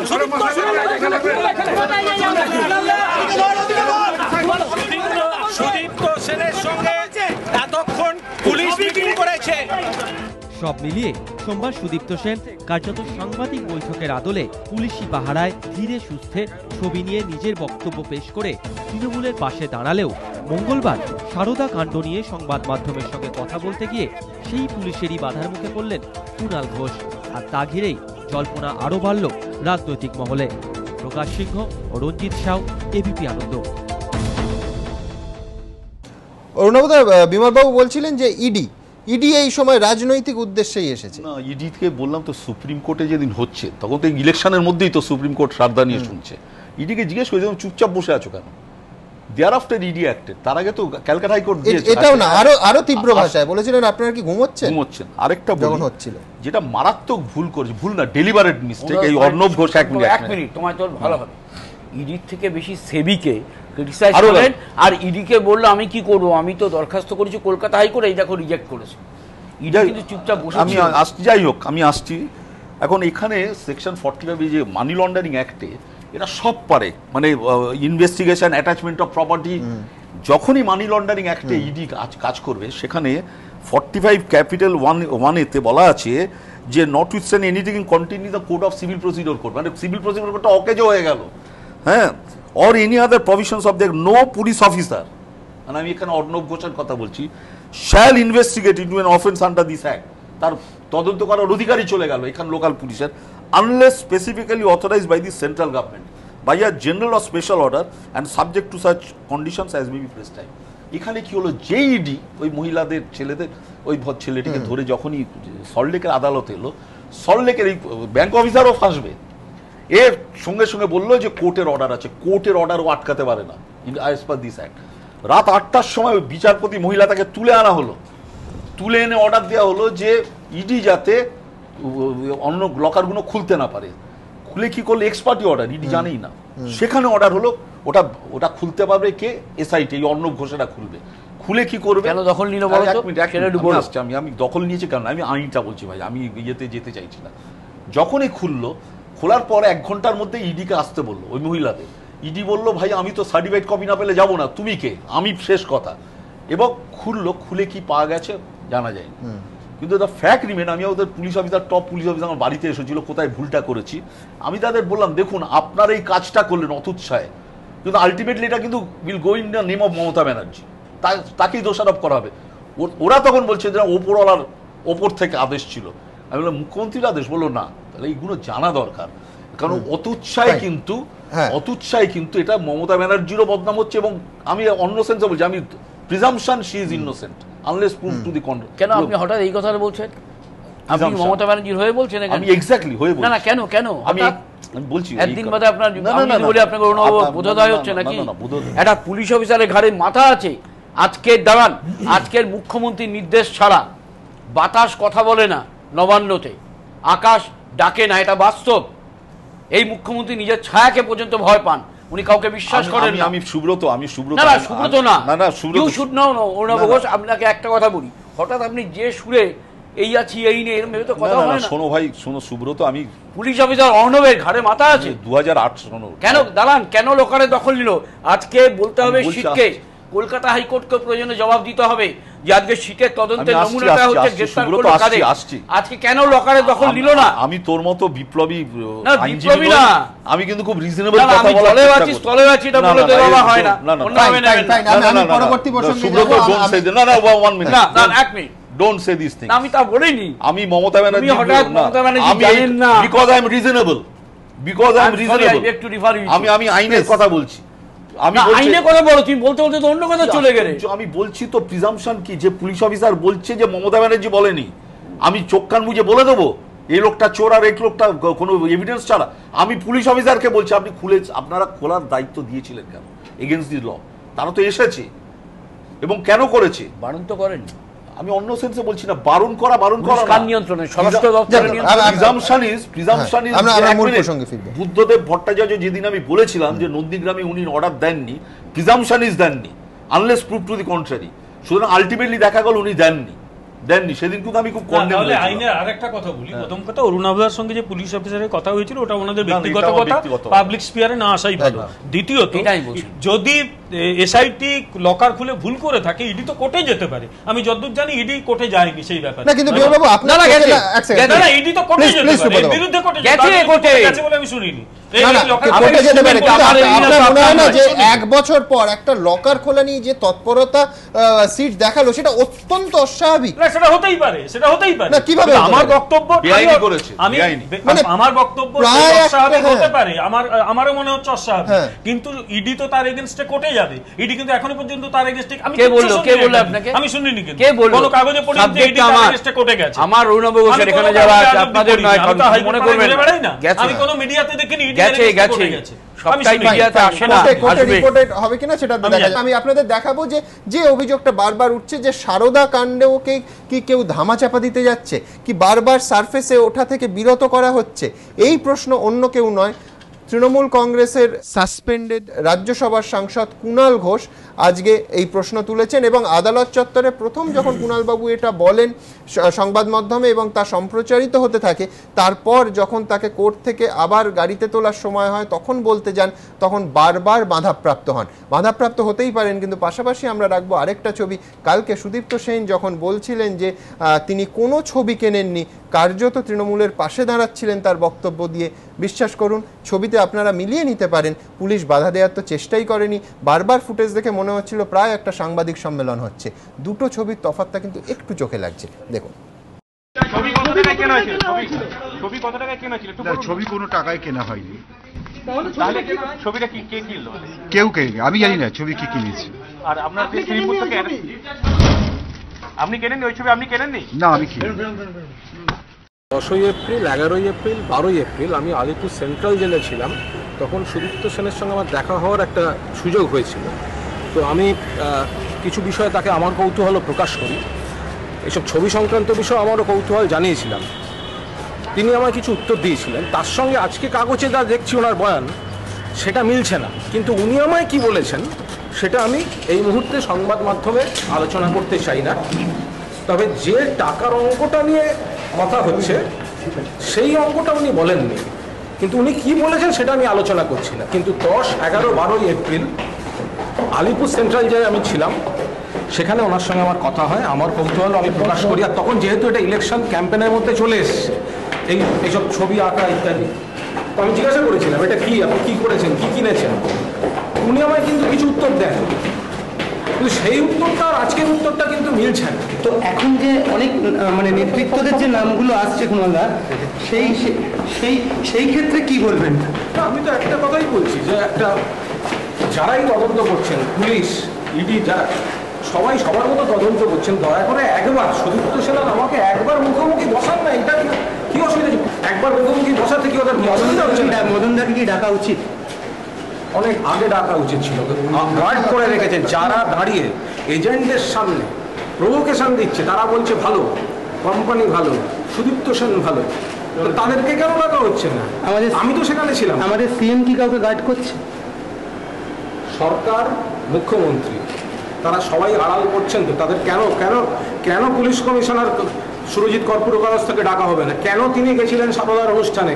কোন কাণ্ডজ্ঞানে তিনি সুদীপ্ত সেনকে ভালো বলেছেন? আর সারদার মুখ্যমন্ত্রী কাকে আড়াল করছেন? যারা জানেন তাদের সকল, মানে যারা জানেন তাদের সকলের উচিত এগিয়ে আসা। আরেকটা হচ্ছে, আমি কাগজে দেখলাম মুকুল রায় বলেছেন ইন্টারপোল হোক, সিবিআই হোক, কিছু বড় বড় কথা। যদি আগে সৎসাহস থাকে, আরে দলে অন্তত একটা তদন্ত কমিশন করুন। তারা দলের এতজনের বিরুদ্ধে অভিযোগ আছে, আমার বিরুদ্ধে অভিযোগ আছে, দলে একটা তদন্ত ছবি বিতর্কে জেলবন্দি সারদা কর্ণধার সুদীপ্ত সেন তৃণমূলের পাশে দাঁড়ালেও সাসপেন্ডেড তৃণমূল সাংসদ কুণাল ঘোষ কিন্তু মঙ্গলবার অন্য দাবি করলেন। সোমবার সুদীপ্ত সেন কার্যত সাংবাদিক বৈঠকের ঢঙে পুলিশের সামনেই ছবি বিতর্কে তৃণমূলের পাশে দাঁড়ান। তাকে সংবাদ মাধ্যমের সঙ্গে কথা বলা থেকে কোনো পুলিশকর্মী আটকাননি। কিন্তু মঙ্গলবার কুণাল ঘোষের ক্ষেত্রে সম্পূর্ণ অন্য ছবি ধরা পড়ল। বিধাননগর আদালতে পেশের আগে সরকারের বিরুদ্ধে মুখ খোলার ইঙ্গিত দেওয়া মাত্র সংবাদ মাধ্যমের সঙ্গে কথা বলার ক্ষেত্রে বারবার পুলিশি বাধার মুখে পড়তে হলো তাকে। কি হচ্ছে, এটা কি তদন্তে আমার কথা শোনা হচ্ছে না, আমার পয়েন্ট নেওয়া হচ্ছে না, আপনাদের সঙ্গে কথা বলতে দেওয়া হচ্ছে না। পুলিশের কাজ হচ্ছে সারদায় যারা সুবিধা নিয়েছে তাদের দালালি করা, তাদেরকে গার্ড করা। এই মুখ্যমন্ত্রী এবং এই সরকার, এই পুলিশ যারা সুদীপ্ত সেনকে চিনতেন, যারা সুদীপ্ত সেনকে সুবিধা নিয়েছেন, তাদেরকে আড়াল করছে তদন্তে। সমস্ত তথ্য প্রমাণ এই পুলিশ নষ্ট করছে। এটা কোর্টের বাইরে, এটা কোর্টের বাইরে। You can't touch me. এটা কোর্টের বাইরে। ছবি কিনেছিল, ছবি Sudipta Sen 10 April, 11 April, 12 April আমি আলিপুর সেন্ট্রাল জেলে ছিলাম। সুদীপ্ত সেনকে আমি অনেক প্রশ্ন করেছি, ছবির বিষয়ে প্রশ্ন করেছি। তিনি সেদিনকে যা উত্তর দিয়েছেন, আজকে কাগজে যা দেখেছি তার সঙ্গে কোনো মিল নেই।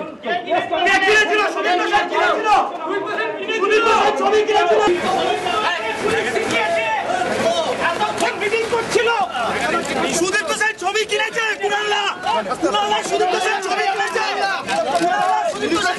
সুদীপ্ত সেনের সঙ্গে এতক্ষণ পুলিশ মিটিং করেছে। পুলিশ এতক্ষণ সুদীপ্ত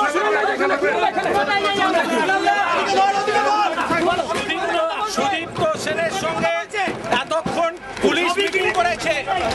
পুলিশ তাকে সংবাদ মাধ্যমের সঙ্গে কথা বলতে বাধা দেওয়ায় ক্ষোভ প্রকাশ করে একসময় বসেও পড়েন সাসপেন্ডেড তৃণমূল সাংসদ কুণাল ঘোষ। গত 10, 11 এবং 12 এপ্রিল আমি মানেটা কি, এটা এইভাবে কোনো সম্ভব নয়। আমি যাবো না কোথাও, আমি কোথাও যাবো না, আমাকে বলতে দিন কথা, আর নইলে আমাকে সরান। গত 10 এপ্রিল, 11 এপ্রিল, 12 এপ্রিল আমি আলিপুর সেন্ট্রাল জেলে ছিলাম। সেখানে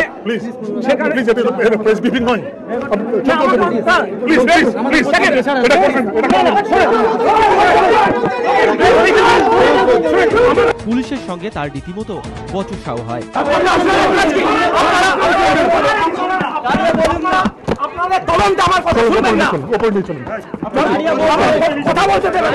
সুদীপ্ত সেনের সঙ্গে যাদের সম্পর্ক ছিল, মুখ্যমন্ত্রী, পুলিশ প্রশাসন তাদের আড়াল করার চেষ্টা করছেন বলেও অভিযোগ করেন কুণাল। কি হচ্ছে, এটা কি তদন্তে আমার কথা শোনা হচ্ছে না, আমার পয়েন্ট নেওয়া হচ্ছে না, আপনাদের সঙ্গে কথা বলতে দেওয়া হচ্ছে না।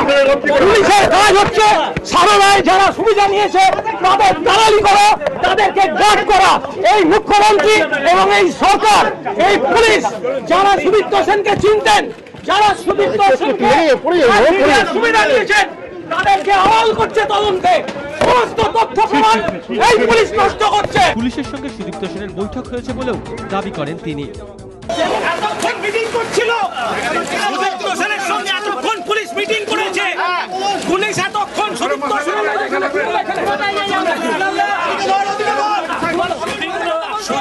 সেনের সঙ্গে এতক্ষণ পুলিশ মিটিং করেছে।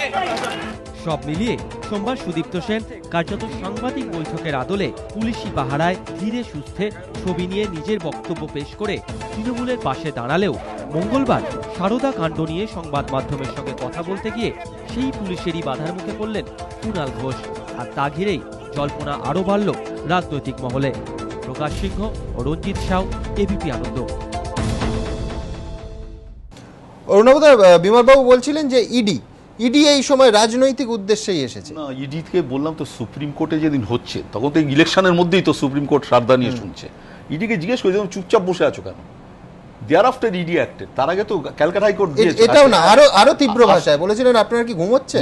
আরেকটা যখন হচ্ছিল যেটা মারাত্মক ভুল করেছে, ভুল না ডেলিভারেট মিস্টেক, এই অর্ণব ঘোষ। এক মিনিট তোমার তো ভালো হবে। ইডির থেকে বেশি সেবিকে ক্রিটিসাইজ করেন, আর ইডিকে বললো আমি কি করবো, আমি তো দরখাস্ত করেছি কলকাতা হাইকোর্টে, এই দেখো রিজেক্ট করেছে। ইডি কিন্তু চুপচাপ বসে। আমি আসছি, যাই হোক আমি আসছি। এখন এখানে সেকশন 45 যে মানি লন্ডারিং অ্যাক্টে এরা সব পারে, মানে ইনভেস্টিগেশন, অ্যাটাচমেন্ট অফ প্রপার্টি।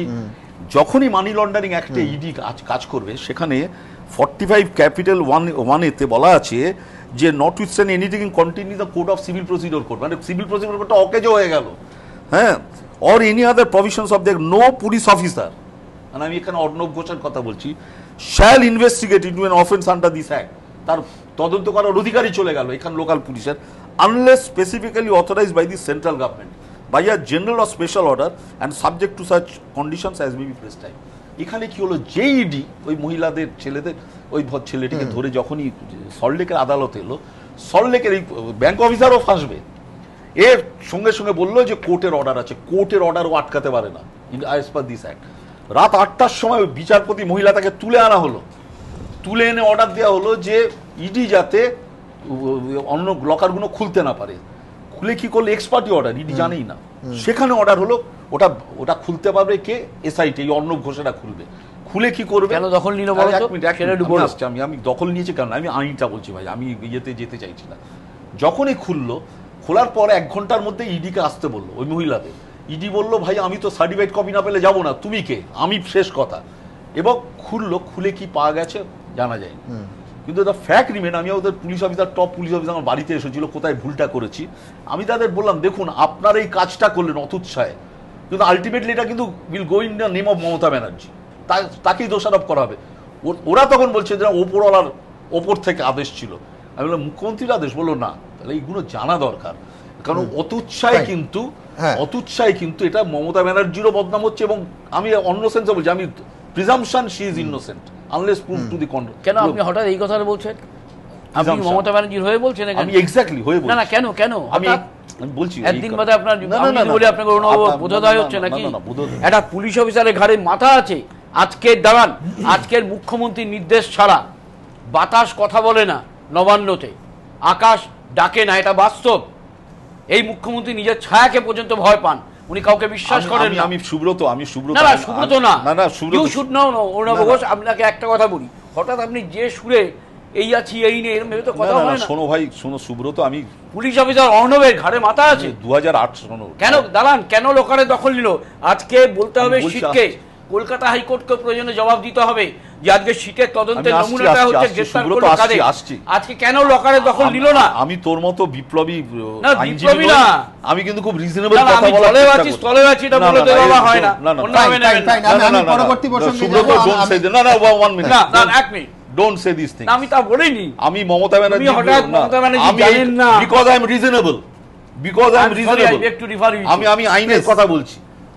আইনে কথা বলো, তুমি বলতে বলতে তো অন্য কথা চলে গেলে। আমি বলছি তো প্রিজাম্পশন কি, যে পুলিশ অফিসার বলছে যে মমতা ব্যানার্জি বলেনি, আমি চোখ কান বুঝে বলে দেবো এই লোকটা চোর আর এই লোকটা কোনো এভিডেন্স ছাড়া? আমি পুলিশ অফিসারকে বলছি আপনি আপনারা খোলার দায়িত্ব দিয়েছিলেন কেন এগেইনস্ট দি ল? তারা তো এসেছে এবং কেন করেছে? বারণ তো করেন। আমি অন্য সেন্সে বলছি না, বারণ করা কার নিয়ন্ত্রণে? স্বরাষ্ট্র দপ্তরের নিয়ন্ত্রণে।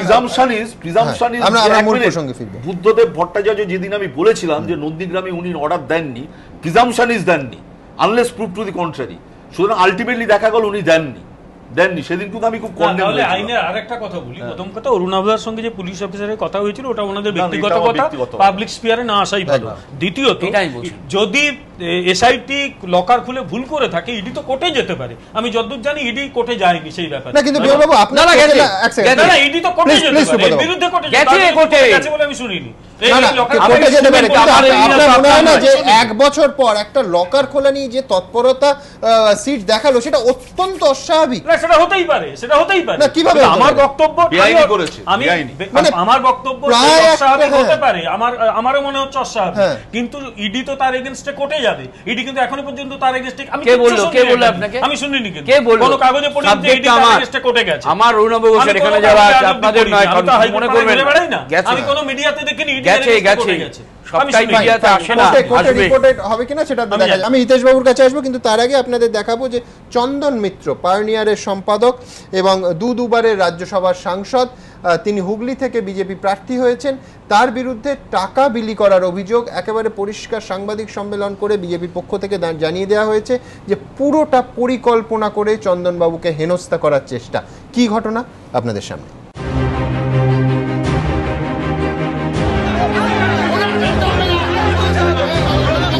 বুধবার ভোট, তার আগের দিন সকাল 10টার সময় অফিস টাইমে ভিড়ে ঠাসা চুচুড়া স্টেশনের মধ্যে টাকা বিলি করার অভিযোগ। তৃণমূল অভিযোগের আঙুল তুলেছে চন্দন মিত্রের দিকে, যিনি ইংরেজি সংবাদপত্র দ্য পায়োনিয়ারের সম্পাদক, দুবারের রাজ্যসভা সাংসদ, বর্তমানে হুগলির বিজেপি প্রার্থী। তৃণমূলের অভিযোগ এদিন সকালে চুচুড়া স্টেশনে দলীয় লিফলেট দেওয়ার নামে টাকা বিলি করছিলেন চন্দন মিত্র। উনি সে সমস্ত নির্বাচন কমিশনের আইনকে আর কি উপেক্ষা করে আজকে সকালবেলাতে 8টা থেকে এই চুচুড়ো স্টেশনের প্ল্যাটফর্মে যাত্রীদের মধ্যে হ্যান্ডবিল এবং টাকা 500 টাকার নোট এবং যাত্রীদের যে নতুন বছরের মিষ্টি খাওয়ার জন্য নাকি উনি টাকা দিচ্ছিলেন। ডিএম নির্বাচন কমিশনের কাছে আমাদের প্রার্থী হয়ে যাচ্ছেন। আমরা দাবি করছি যে ওনার ইমিডিয়েট আর কি গ্রেপ্তার করতে হবে। তৃণমূল এই অভিযোগ করলেও তাদের তরফে চুচুড়া থানায় যে এফআইআর দায়ের হয়েছে তাতে কিন্তু টাকা বিলির অভিযোগ করা হয়নি। সেখানে অভিযোগ করা হয়েছে কয়েকজন অজ্ঞাত পরিচয় ব্যক্তি স্টেশনে বিজেপির লিফলেট বিলি করছিলেন। এফআইআরে কোথাও চন্দন মিত্রর নামও নেই। ফলে প্রশ্ন উঠছে, তাহলে বিজেপি প্রার্থীর বিরুদ্ধে মুখে যে অভিযোগ তৃণমূল করছে তা লিখিতভাবে কেন করছে না? বিজেপি দাবি করছে অফিস টাইমে ভিড়ে ঠাসা স্টেশনের টাকা বিলির মতো অবাস্তব অভিযোগের সপক্ষে প্রমাণ নেই বলেই তৃণমূল মুখে সুর চড়ালেও এফআইআরে তার উল্লেখ করছে না। হুগলি বিজেপি প্রার্থী চন্দন মিত্র দাবি, তিনি এদিন সকালে দলের রাজ্য সভাপতি রাহুল সিংহের সঙ্গে দেখা করতে কলকাতায় যাচ্ছিলেন। গাড়ি খারাপ থাকায় যাচ্ছিলেন ট্রেনে। সকালে চুচুড়া স্টেশনে গেলে হঠাৎই তৃণমূলের একদল লোকজন তাকে ঘিরে ধরে চেঁচাতে শুরু করে দেন। তাদের দাবি টাকা বিলি করছেন চন্দন মিত্র। কয়েকজন তৃণমূল কর্মীর হাতে টাকাও ছিল। তারা সেটা দেখিয়ে দাবি করতে থাকেন এটা বিজেপি প্রার্থীর বিলি করা টাকা। ইতিমধ্যে ঘটনাস্থলে পৌঁছে নির্বাচন কমিশনের প্রতিনিধি ও পুলিশ। চন্দন মিত্রকে চুচুড়া থানায় নিয়ে যাওয়া হলেও তার বিরুদ্ধে কোনো অভিযোগ না থাকায় পুলিশ তাকে বাড়ি ছেড়ে দিয়ে আসে। আমি পুলিশ গাড়ি পেছনে এসডিওর অফিসে এলাম। আমার সহযোগীরা গেলেন, এডিএম এর সঙ্গে কথা বললেন, আমাদের উকিলও এসে উপস্থিত হলেন। ওরা কিছুটা নিরীক্ষণ করার পর আমি শুনলাম যা বলেছে যে কোনো কেস হচ্ছে না, এটা কোনো কেস নয়, চন্দন মিত্রর বিরুদ্ধে কোনো কেস নেই, উনি বাড়ি যেতে পারেন। আমাকে সেটা বলা হলো, পুলিশ আমাকে বাড়ি পৌঁছে দিয়ে গেল। গোটা ঘটনাক্রমের মধ্যে অস্বাভাবিকতা খুঁজে পাচ্ছে বিজেপি। দলের রাজ্য সভাপতি প্রশ্ন, দিনের বেলায় রেল স্টেশনে দাঁড়িয়ে কি টাকা বিলি করা সম্ভব?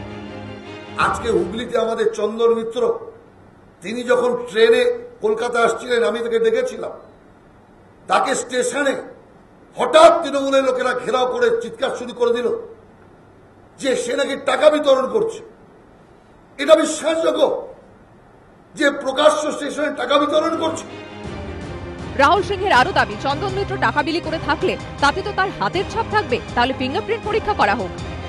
আমরা নির্বাচন কমিশনের কাছে বিচার চাইব এবং যে টাকাটা চন্দন মিত্র দিয়েছে বলে বলা হচ্ছে ওই টাকায় চন্দন মিত্র ফিঙ্গারপ্রিন্টস থাকবে। যদি ফিঙ্গারপ্রিন্টস না থাকে, আঙুলের ছাপ না থাকে, তাহলে যারা যারা ওই কাজ করিয়েছে তাদের সকলের বিরুদ্ধে উপযুক্ত ব্যবস্থা গ্রহণ করতে হবে। রাহুল সিংয়ের দাবি, মিথ্যে মামলায় চন্দন মিত্রকে ফাঁসানোর চেষ্টা করছে তৃণমূল। এই বিষয়ে তারা নির্বাচন কমিশনের কাছে নালিশ জানাবে। সৌরভ বন্দ্যোপাধ্যায় ও অরিত্র ভট্টাচার্য রিপোর্ট, এবিপি আনন্দ। আচ্ছা, স্টেশনে টাকা বিলোবে কেন? কেউ বর্ধমান যাচ্ছে, কেউ আসানসোল যাচ্ছে, কেউ দিল্লি যাচ্ছে, আমি টাকা বিলোবো without knowing whether he is my voter or not? এই যে লোকটি চশমা পরা বলেছে, এক্ষুনি অ্যারেস্ট করা উচিত। হ্যাঁ, এই যে একটার পর একটা, বাবুল সুপ্রিয় আর্মস একটা মামলা হলো, চন্দন মিত্র, কোথায় বিজেপি প্রার্থীদের নিয়ে সমস্যা, নাকি প্রার্থীরা ক্রমশ তাদের লোক তাদের সঙ্গে বেশি জুড়ছে, জনপ্রিয়তা হচ্ছে বলে সেখানে সমস্যা? হিতেশদের কৃতজ্ঞ থাকা উচিত যে বিনা পয়সায় এত অ্যাডভার্টাইজমেন্ট পাচ্ছ তৃণমূলের দৌলতে। মাননীয় রাজ্য সভাপতি বলেছেন, সে ক্লিপিংসটা আপনারা দেখালেন। একটা লোক কলকাতা আসছে চুচুড়া থেকে, সেখানে টাকা বিলোতে পারবে, এটা ভাবলেও অবাক লাগে।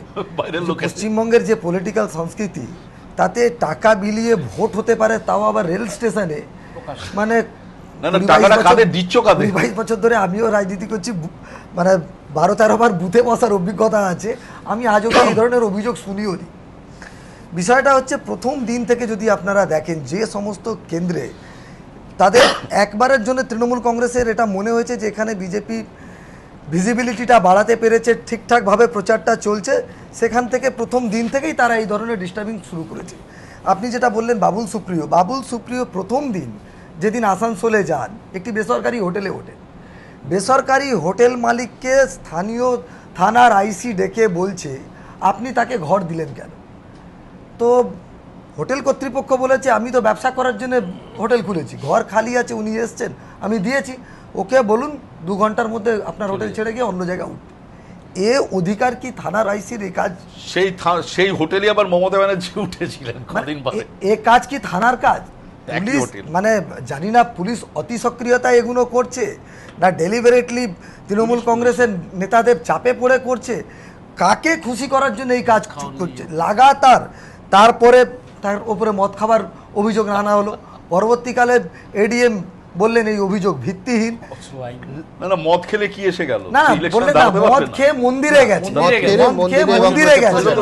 তারপরে এবার লাগাতার অভিযোগ করছেন তৃণমূল কংগ্রেসের লোকজন, সব জায়গায় বক্তব্য রাখছেন, পাবলিকে গিয়ে এর বিরুদ্ধে বলছেন। পরে প্রশাসনের পক্ষ থেকে যখন বলা হচ্ছে এটা ভিত্তিহীন, পরবর্তীকালে তার উপরে হামলা হলো, সে দাঁড়িয়ে নিজের ডিফেন্সে কর্মীদের পাশে দাঁড়িয়ে কথা বলছে, সেনাপতির এগেনস্টে কেস হওয়া উচিত, উল্টো তার বিরুদ্ধে অস্ত্র আইনে মামলা হচ্ছে। এবার বিচার চাওয়ার জন্য 3 ঘন্টা থানায় ডেকে তার আগে বিচার চাওয়ার জন্য সে থানার পুলিশ কথা শুনছে না। এবার কি করতে পারে একজন সাধারণ মানুষ? সে থানার সামনে ধর্ণা দেবে, উল্টো ন্যাশনাল হাইওয়ে আটকানোর তার উপরে আরেকটি মামলা রুজু করা হবে।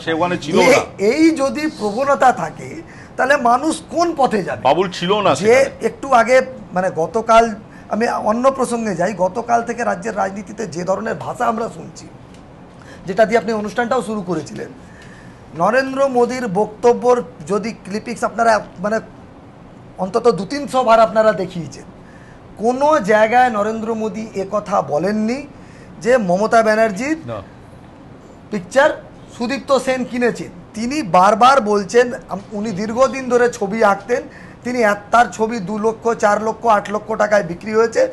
লোকে বলছে যে ওনার ছবি কোটি কোটি টাকায় বিক্রি হচ্ছে, 1,80,00,000 টাকায় কেনা হয়েছে। এই সত্যতা সাধারণ মানুষ তো জানতে চায় যে কারা ছবি কিনলো।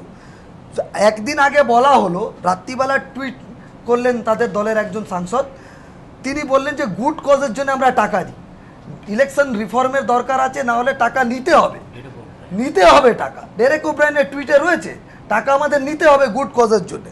পরের দিন আমরা দেখলাম পুরো শব্দ পাল্টে গেল, 3 জন নেতা দাঁড়িয়ে 3 জন ডিফারেন্ট লাইনে বক্তব্য রাখলেন।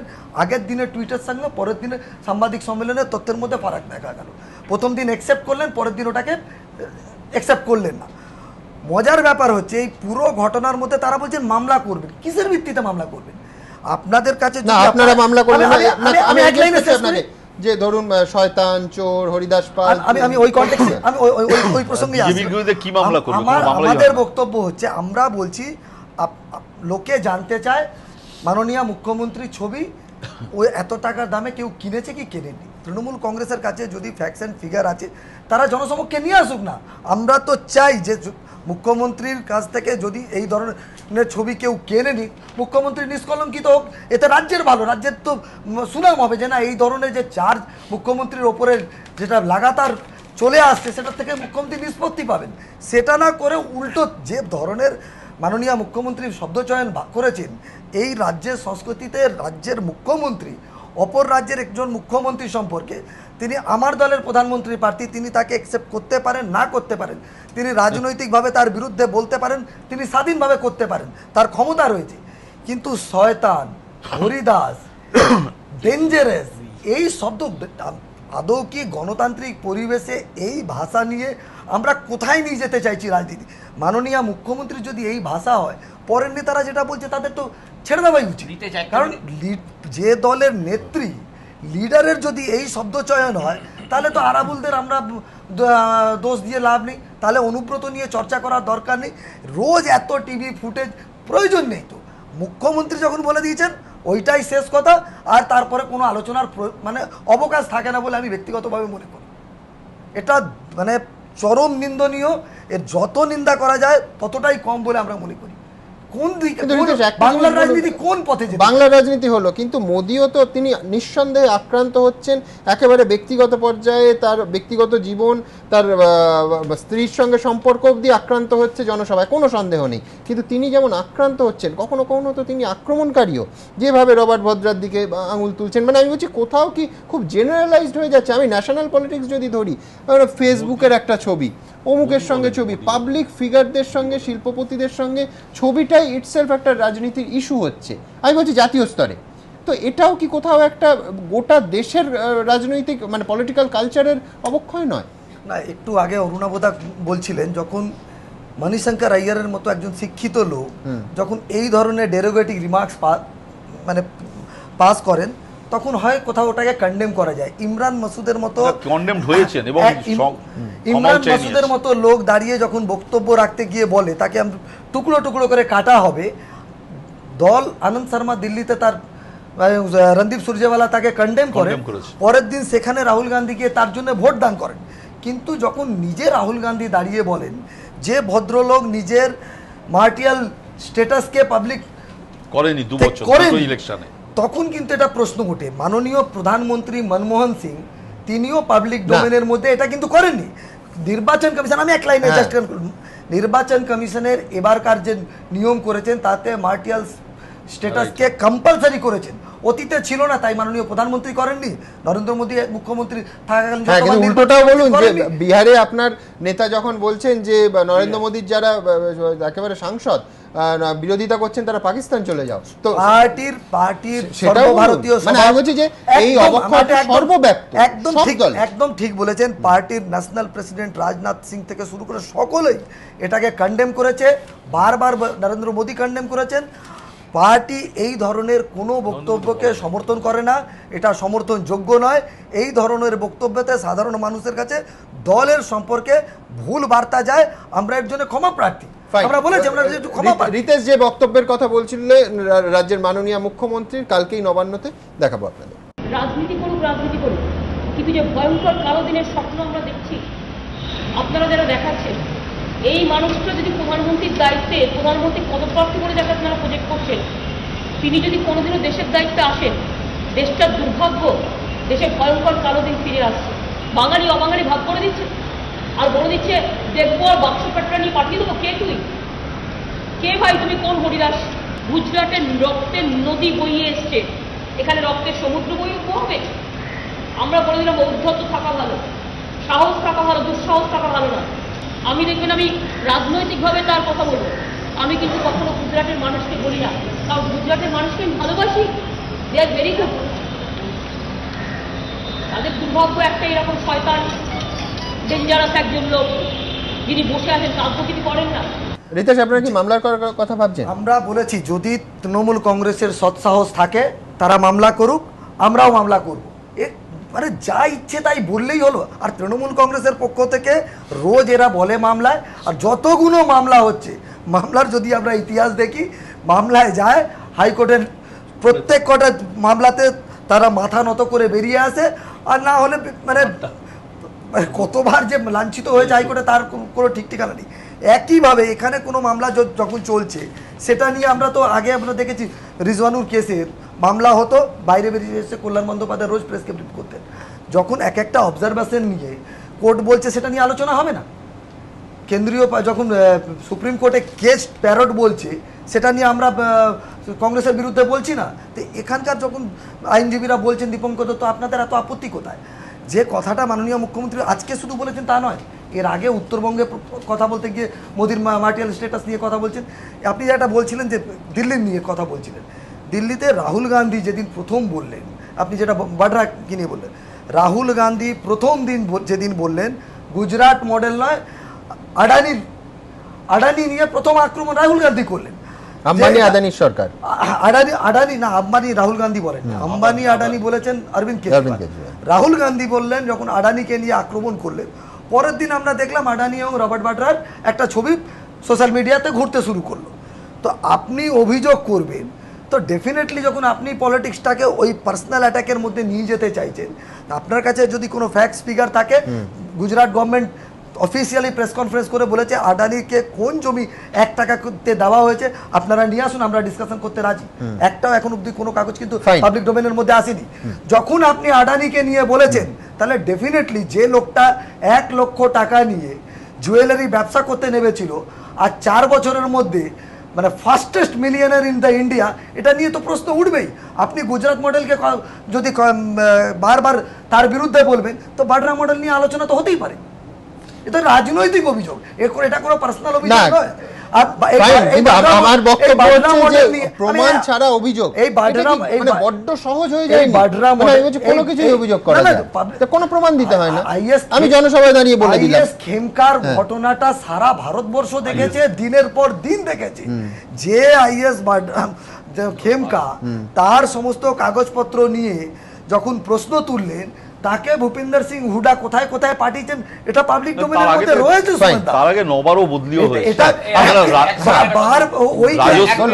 ওই সমস্ত রাজস্থান সরকার 6 মাস আছে, এই লোকটাকেই ফুল পাঠিয়েছিলেন এই ভদ্র মহিলা যে কথাটা বললেন। আর ওই মুকুল রায় যে বলছিলেন যে বুদ্ধদেব ভট্টাচার্য যে কয়লা এবং ওর মেয়ে, আমি ওকে চ্যালেঞ্জ তথ্য না, আমি 1 মিনিট বলি। সেটা হচ্ছে বুদ্ধদেব ভট্টাচার্য বিমান বোস সম্বন্ধে একটি তথ্য দিতে পারেন, পার্থক্যটা কোথায়? সততার প্রতীক, তার ঘনিষ্ঠ আত্মীয়ার মিনিমাম 20 কোটি টাকা, ওই তথ্যগুলো নিশ্চয়ই জান নয়। সারদা কাণ্ডে এটা কিন্তু তুঙ্গে উঠেছে, নানা ক্ষেত্রে প্রমাণ আছে, নানা ক্ষেত্রে প্রমাণ নেই, কিন্তু জড়িয়ে দেওয়ার একটা চেষ্টা আছে। আজকে অনেকে বলছেন যে গৌতম দেব ব্যক্তিগত আক্রমণ করেছেন, ববি হাকিম পাশাপাশি বলেছেন যে তার সঙ্গে ঘনিষ্ঠ সম্পর্ক ছিল সুদীপ্ত সেনের। প্রমাণের অপেক্ষায় আমরা, এই গোটা আক্রমণ প্রতি আক্রমণ প্রমাণ ছাড়া ছবি সমেত আপনাদের সামনে। সারদা কাণ্ড ঘিরে তোলপাড় রাজ্য রাজনীতি। লক্ষ লক্ষ আমানতকারীর কষ্টার্জিত টাকা কোথায় গেল সেই তথ্য এখনো পুরোপুরি সামনে আসেনি। আর তা নিয়ে একদিকে যেমন চলছে তদন্ত, তেমনি তুঙ্গে রাজনৈতিক তরজাও। কার পৃষ্ঠপোষকতায় সারদা গোষ্ঠীর রমরমা তা নিয়ে তৃণমূল সিপিএম এর মধ্যে চলছে জোর চাপানুতোর। সেই ধারা অব্যাহত রেখেই মঙ্গলবার পুরমন্ত্রী ফিরহাদ হাকিম অভিযোগ করলেন, বাম আমলে তৎকালীন আবাসন মন্ত্রী গৌতম দেবের সঙ্গে সুদীপ্ত সেনের অত্যন্ত ঘনিষ্ঠ পরিচয় ছিল। হিডকোর একজন পাবলিক রিলেশন অফিসার ছিল, যার নাম অঞ্জন ভট্টাচার্য। তিনি প্রথম আমাকে সুদীপ্ত সেনের সাথে আলাপ করিয়ে দেন, মানে মাঝে মধ্যেই। সুদীপ্ত সেন তিনি একটি সাদা খামে গৌতম বাবুকে কিছু একটা পাঠাতেন আর নিজে সাদা খাম নিতেন।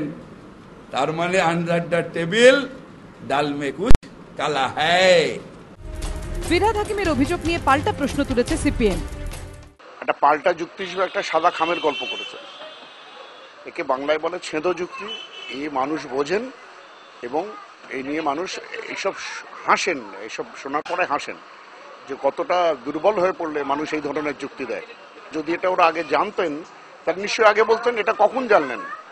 যখন প্রেস কনফারেন্স করছেন গৌতম দেব তখন জানতে পারলেন না আগে জানতেন? যদি আগে জানতেন তা কখনো বলেননি কেন?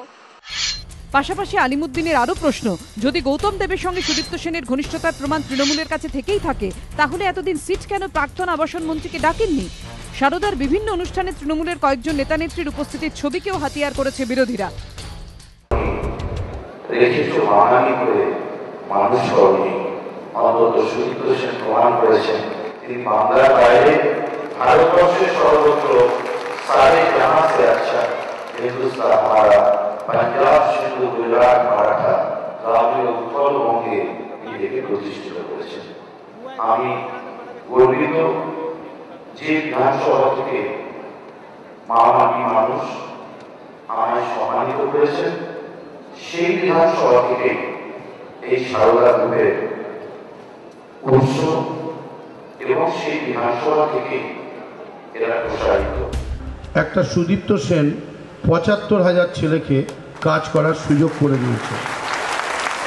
অতএব কার সুদীপ্তকে ভালো লাগে, কার ভালো লাগে না, কে আমি পছন্দ করি, কে পছন্দ করি না, এটা বড় প্রশ্ন নয়। ৭৫,০০০ ছেলের কাজ, তার সঙ্গে ডিপেন্ডেন্ট যদি ৬ জন করে হয় তাহলে ৩ লাখ। এবং আমি দেখেছি যে ভারতবর্ষের পশ্চিম বাংলার বাইরেও আসাম, ত্রিপুরা বহু জায়গায় ওরা ছড়িয়ে গিয়েছে। আমি এলাকার বিধায়ক হিসেবে অত্যন্ত সামান্য মানুষ, আমি শুধু এইটুকুনি বলবো যে বিষ্ণুপুর এলাকার মধ্যে সারদা গ্রুপের কাজকর্ম করতে কোথাও যদি কোনো অসুবিধে হয়, কোনো আইনগত বাধা আসে, সেগুলো যাতে সব কিছু ঠিকঠাক করে মেনে সেই সমস্যাকে দূর করে সারদা গার্ডেনের কাজ করতে কোনো অসুবিধা না হয়, সেই ব্যাপারে আমরা নজর রাখবো। সারদা কাণ্ড নিয়ে তৃণমূলকে এদিন আরও কটাক্ষ করেছেন গৌতম দেব। 10 কোটি টাকা তুমি কোথায় পেলে? এর ফাঁকে কটা সুদীপ্ত ঢুকিয়ে আছে, অত চেঁচালে হবে? ওখানে বসে হচ্ছে সারাক্ষণ সুদীপ্ত পয়সা বেঁচে আছো, কোম্পানিটাও তো তৃণমূলের। সব মিলিয়ে ভোটের মধ্যে সারদা কাণ্ড ঘিরে শাসক বিরোধী তরজার পারদ ক্রমশই ঊর্ধ্বমুখী। রাজস্বী দত্তগুপ্ত, বিতনু চট্টোপাধ্যায় রিপোর্ট, এবিপি আনন্দ, কলকাতা। অচিন্তবাবু, আপনার কাছে আসবো। নতুন কিছু নয়, আমার কাছে পুরনো, আমি আনন্দবাজারের ফাইলে দেখছিলাম, তাতে 30শে আগস্ট 1999 সেখানে মুখ্য নির্বাচন কমিশনার গিলকে আবেদন করতে হয়েছে যে প্লিজ ব্যক্তিগত কুৎসা বন্ধ করুন, এবং সেই কুৎসার যা মান, মানে সেটা মানে ক্যামেরার সামনে পড়তেও আমার অস্বস্তি বোধ হচ্ছে। জর্জ ফার্নান্দেজ যে ভাষায় সোনিয়া গান্ধীকে আক্রমণ করেছেন, মানে একেবারে লেখার যোগ্য প্রায় নয়। অর্থাৎ নতুন কোনো নয় কুৎসা, কিন্তু এই নির্বাচনে এই রাজ্যে আপনার কি মনে হয় যে কোথাও ওই স্নায়ুচাপটা খুব বাড়ছে, 4টে বড় শক্তি আলাদাভাবে লড়ছে, সেই জন্যই এইভাবে বিলো দ্য বেল্ট পরপর অভিযোগ এবং পাল্টা অভিযোগ? কথাটার মধ্যে অনেকটাই সত্যি আছে, কিন্তু সেই সঙ্গে আমার নিজের কাছে মনে হয়েছে যে একেবারে শুরুর দিকে আইনজীবী অরুণা ঘোষ যে কথা বলেছেন সেটা কিন্তু আমাদের একটু মনে রাখা দরকার। মোটামুটিভাবে 1966-67 সাল থেকে পশ্চিমবঙ্গের রাজনীতিতে, রাজনৈতিক সংস্কৃতিতে তার যে মান, সেই মানটা অনেকখানি নেমে গেছে। আমরা লক্ষ্য করেছি অতুল্য ঘোষের শারীরিক অক্ষমতা নিয়ে, প্রফুল্ল সেন সম্পর্কে এবং নানা রকমভাবে কদর্য কুরুচিকর কথা বামপন্থী, তদানীন্তন বামপন্থী রাজনৈতিক দলগুলোর মধ্যে থেকে করা হয়েছে। কিন্তু আমার নিজের কাছে মনে হয়েছে অ্যাভারেজ রাজনীতি, গড় রাজনীতি এবং তার রাজনৈতিক ভাষা এবং পরমত সহিষ্ণুতা না বলে বলতে পারি নিজের কথা যুক্তিসঙ্গতভাবে উপস্থাপনের মেরুদণ্ড এবং মানসিক শক্তি, এটা রাজনৈতিক নেতৃত্ব ক্রমশ হারিয়ে ফেলছে। এবং হারিয়ে ফেলার কারণ নিশ্চিতভাবে কোথাও না কোথাও আছে। আসলে একে লুম্পেনাইজেশন অফ পলিটিক্স বলা যায় কিনা আমি ঠিক বলতে পারবো না। পলিটিক্যাল সায়েন্সের যারা এখানে উপস্থিত আছেন অধ্যাপক তারা আরো ভালো করে বলবেন, সোশিওলজির লোকেরা বলতে পারবেন। কিন্তু আমার নিজের কাছে মনে হয়েছে রাজনীতিতে ইদানিং শিক্ষিত মানুষের সংখ্যা দ্রুত হারে কমেছে এবং যারা আছেন তারাও কিন্তু কখনো কখনো খুব অদ্ভুতভাবে কথা বলছেন যে কথাগুলো শিক্ষিত মানুষের সঙ্গে যায় না। অমিত মিত্র কয়েকদিন আগে, বোধহয় গতকাল প্রেস কনফারেন্সে যেভাবে একজন সাংবাদিককে বললেন, কিংবা কিছুদিন আগে সৌগত রায় তার কর্মী সভার মধ্যে যে ভাষায় কথা বলেছেন, এই কথাগুলোকে অন্তত শিক্ষিত মানুষের মুখ থেকে আমরা আশা করি না। কিন্তু আর একটা জিনিস আমার কাছে খুবই দুর্ভাগ্যজনক লাগছে, খুবই লজ্জাজনক লাগছে। পশ্চিমবঙ্গের বাইরে পশ্চিমবঙ্গের মানুষ হিসেবে একটা সম্মানের আসন আমাদের ছিল, সেটা হচ্ছে আমরা আর যাই হোক অন্য মানুষকে খুব খারাপভাবে কথা বলি না, এরকম একটা সাধারণ ধারণা পশ্চিমবঙ্গের মানুষের কাছে ছিল। কিন্তু পশ্চিমবঙ্গের সবথেকে উঁচু প্রশাসনিক অধিকারে যিনি বসে আছেন, যে চেয়ারে এক সময় ডাক্তার বিধান রায় ছিলেন, যে চেয়ারে এক সময় জ্যোতি বসুর মতো ব্যারিস্টার ছিলেন, যে চেয়ারে এক সময় সিদ্ধার্থ শঙ্কর রায়ের মতো ব্যারিস্টার ছিলেন, শিক্ষিত পরিবারের মানুষ ছিলেন, সেই চেয়ারে বসে থাকা একজন মানে নেত্রী, তিনি যে ভাষায় কথা বলছেন এটাতে আমার মাথা নিচু হয়ে যাচ্ছে। আমি কিছুতেই মানতে পারি না কেউ কাউকে হরিদাস বলছে। যদি হরিদাস পাল নামে কোনো একজন এসে বলেন যে আমার পিতৃদত্ত নাম হরিদাস পাল, আপনি আমার নাম করে এরকম ব্যঙ্গ করছেন কেন, তাহলে তিনি কি জবাব দেবেন? তিনি তো 8 কোটি পশ্চিমবঙ্গবাসীর মুখপত্র। সারা পশ্চিমবঙ্গের বাইরে যেখানে যা হচ্ছে সেখানে তো তিনি আমাদের কথা বলছেন। সেই আমাদের কথা বলতে গিয়ে তিনি অন্য একটি রাজ্যের মুখ্যমন্ত্রীকে যে ভাষায় কথা বলছেন সেটা রাজনীতির ভাষা নয়। রাজনীতির ভাষা যেটা হওয়া উচিত সেটা হচ্ছে যুক্তির ভাষা। রাজনীতির ভাষা যেটা হওয়া উচিত সেটা হচ্ছে আমি কি চাই কি চাই না সেটা স্পষ্ট ভাষায় স্বচ্ছ ভাষায় লোকের কাছে বলা। কিন্তু যদি দেখি সেটা না বলে অন্য ধরনের কথা বলা হচ্ছে, এমনকি এরকম ধরনের কথাও বলা হচ্ছে আমি এ প্রশ্নের উত্তর দেব না, আমার নিচে আরো 5000 লোক রয়েছে তারা এর উত্তর দেবে। কি ঔদ্ধত্য! এইরকম একটা জায়গায় দাঁড়িয়ে আমি আমার পশ্চিমবঙ্গের সবথেকে প্রথম যিনি প্রশাসনিক অধিকর্তা আছেন তার জন্য আমি নিজে বিনম্র লজ্জা প্রকাশ করছি। শিক্ষিত মানুষ হিসেবে এর থেকে বেশি তো কিছু করতে পারি না। আমি মইদুলের কাছে যাব। মইদুল, এই যে আমার মনে আছে এই প্রতিপক্ষ অনুষ্ঠানে যে শব্দবন্ধটা আপনি ব্যবহার করেছিলেন, এই লুম্পেনাইজেশন অফ পলিটিক্স, তাতে প্রবল হইচই হয়েছিল যে এইভাবে আপনি গোটা রাজনৈতিক সমাজকে অপমান করছেন। আমি সেই প্রসঙ্গে আসবো, কিন্তু তার আগে দর্শকদের একবার দেখাবো যে সারদা কাণ্ডে গত 3 বছর এই যে সারদা নামক কোম্পানিটির উত্থান, আনন্দবাজার পত্রিকায় আজ প্রকাশিত তথ্য সত্যি সত্যি আমাদের চমকে দিয়েছে। দেখুন।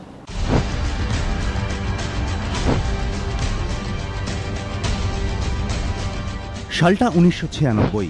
প্রমোটারি ব্যবসা দিয়ে শুরু করেছিলেন সুদীপ্ত সেন। পরের 12 বছরে ব্যবসার আয়তন বাড়লেও তা নজরে পড়ার মতো কিছু ছিল না। আনন্দবাজার পত্রিকায় প্রকাশিত খবর অনুযায়ী সুদীপ্তর ব্যবসায় বাঁধ ভাঙা জোয়ার আসে শেষ 3 বছরে। 2013-র 23 এপ্রিল কাশ্মীরের সোনমার্গে সুদীপ্ত ধরা পড়ার সময় সারদা গোষ্ঠীর তহবিল ছিল প্রায় 2,500 কোটি টাকা ছুঁই, যার অন্তত 95% আসে সারদা সাম্রাজ্য পতনের আগের 3 বছরে। সারদাকাণ্ডে এনফোর্সমেন্ট ডিরেক্টরেটের তদন্তে সুদীপ্তর উত্থানের এই ছবি উঠে এসেছে। আনন্দবাজার পত্রিকায় প্রকাশিত খবর অনুযায়ী ইডি কর্তারা জানিয়েছেন 2013-র 16 এপ্রিল সারদা সাম্রাজ্যে তালা ঝুলে যাওয়ার আগে 5 বছর 16 দিনে আমানতকারীদের থেকে সারদা 2,460 কোটি টাকা তোলে। এর মধ্যে শেষের 3 বছর 2010 থেকে 2013 সালের মধ্যে 2,316 কোটি 52 লক্ষ টাকা সংগ্রহ করেছিল সারদা, যা সারদার মোট সংগ্রহের 95.20%। সুদীপ্তর জেলে যাওয়ার সময় সারদার কাছে ছিল 239টি সংস্থা, 16,000 কর্মী ও কয়েক লক্ষ আমানতকারী। কিন্তু প্রায় শূন্য থেকে শুরু করা সুদীপ্ত সেন এত কম সময় কিভাবে এমন জায়গায় পৌঁছলেন? ইডি সূত্রকে উদ্ধৃত করে আনন্দবাজার পত্রিকার প্রতিবেদনে বলা হয়েছে, জেরাই সুদীপ্ত স্বীকার করেছেন সারদার ভাবমূর্তি উজ্জ্বল করতে বর্তমান মুখ্যমন্ত্রীর উপস্থিতিকেও সুকৌশলে কাজে লাগিয়েছিলেন তিনি। যেমন জঙ্গলমহলে রাজ্য সরকারের সঙ্গে একটি যৌথ প্রকল্পে সারদা সামিল হয়েছিল। মহাকরণে বোতাম টিপে যার সূচনা করেছিলেন মমতা বন্দ্যোপাধ্যায়, আর সেই উদ্বোধনের ছবি পরবর্তীকালে আমানত সংগ্রহে সাহায্য করেছিল বলে দাবি করেছেন সারদা কর্তা। আনন্দবাজার পত্রিকায় প্রকাশিত খবর অনুযায়ী ইডির তদন্তকারীদের দাবি, গ্রামে-গঞ্জে অর্থলগ্নির অবৈধ কারবার বিস্তারের ক্ষেত্রে সারদা গোষ্ঠী ঢাল হিসেবে ব্যবহার করেছিল মূলত শাসক দলের লোকজনকে, যারা বিভিন্নভাবে সারদার সঞ্চয় প্রকল্পে টাকা ঢালার জন্য আমজনতাকে উৎসাহিত করে গিয়েছেন। সারদাকাণ্ড নিয়ে শাসক বিরোধী চাপানুতরের আবহে তদন্তে নেমে সন্তোষপুরের সার্ভে পার্কের একদা বাসিন্দা শঙ্করাদিত্য সেনের সুদীপ্ত সেন হয়ে ওঠার ইতিহাস ঘাঁটতে গিয়ে চাঞ্চল্যকর তথ্য পেয়েছে ইডি। ইডি সূত্রকে উদ্ধৃত করে আনন্দবাজার পত্রিকায় প্রকাশিত খবর অনুযায়ী 1996 সালে সামান্য পুঁজি নিয়ে প্রমোটারিতে নেমেছিলেন সুদীপ্ত। নিজের প্রথম সংস্থার নাম রেখেছিলেন সারদা কনস্ট্রাকশনস প্রাইভেট লিমিটেড। 3 বছর বাদে একই দিনে খুলে ফেলেন আরও 2টি সংস্থা, শুভজিৎ কনস্ট্রাকশনস এবং বেহালা সারদা কনস্ট্রাকশন। যদিও এই সংস্থাগুলি কোনোদিনই লাভের মুখ দেখেনি। আনন্দবাজার পত্রিকায় প্রকাশিত খবর অনুযায়ী ইডির দাবি, এই পথে রোজগার কঠিন বুঝেই জমির কারবারে হাত পাকাতে শুরু করেন সুদীপ্ত। তার নজর পড়ে দক্ষিণ শহরতলির বিষ্ণুপুরে সারদা গার্ডেন আবাসন প্রকল্পে। প্রকল্পটির মালিক ছিলেন বিশ্বনাথ অধিকারী। সুদীপ্ত ওই সংস্থায় ডিরেক্টর ছিলেন। সংস্থাটি প্রায় 1000 বিঘা জমি জবরদস্তি দখল করে নিয়েছিল বলে অভিযোগ। এরপর 2001 সালে খুন হন বিশ্বনাথ অধিকারী। অভিযোগ, এরপরই সারদা গার্ডেন সুদীপ্ত সেনের কবজায় চলে আসে। আনন্দবাজার পত্রিকায় প্রকাশিত খবর অনুযায়ী তদন্তকারীরা জানতে পেরেছেন 2007 পর্যন্ত জমি বাড়ির কারবার চালিয়ে সুদীপ্তর বেশ কিছু পুঁজি হয়েছিল।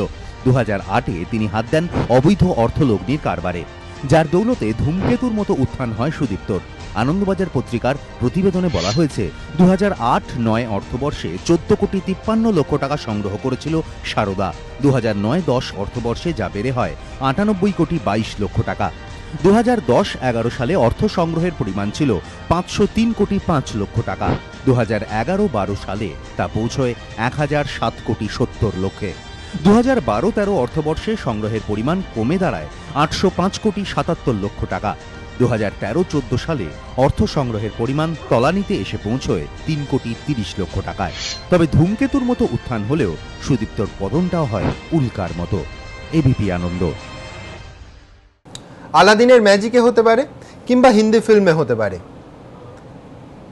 তথ্যটা 11 দিনে 93টা সংস্থা সুদীপ্ত সেন একেবারে ভোজবাজির মতো তৈরি করলেন। কিভাবে দেখুন।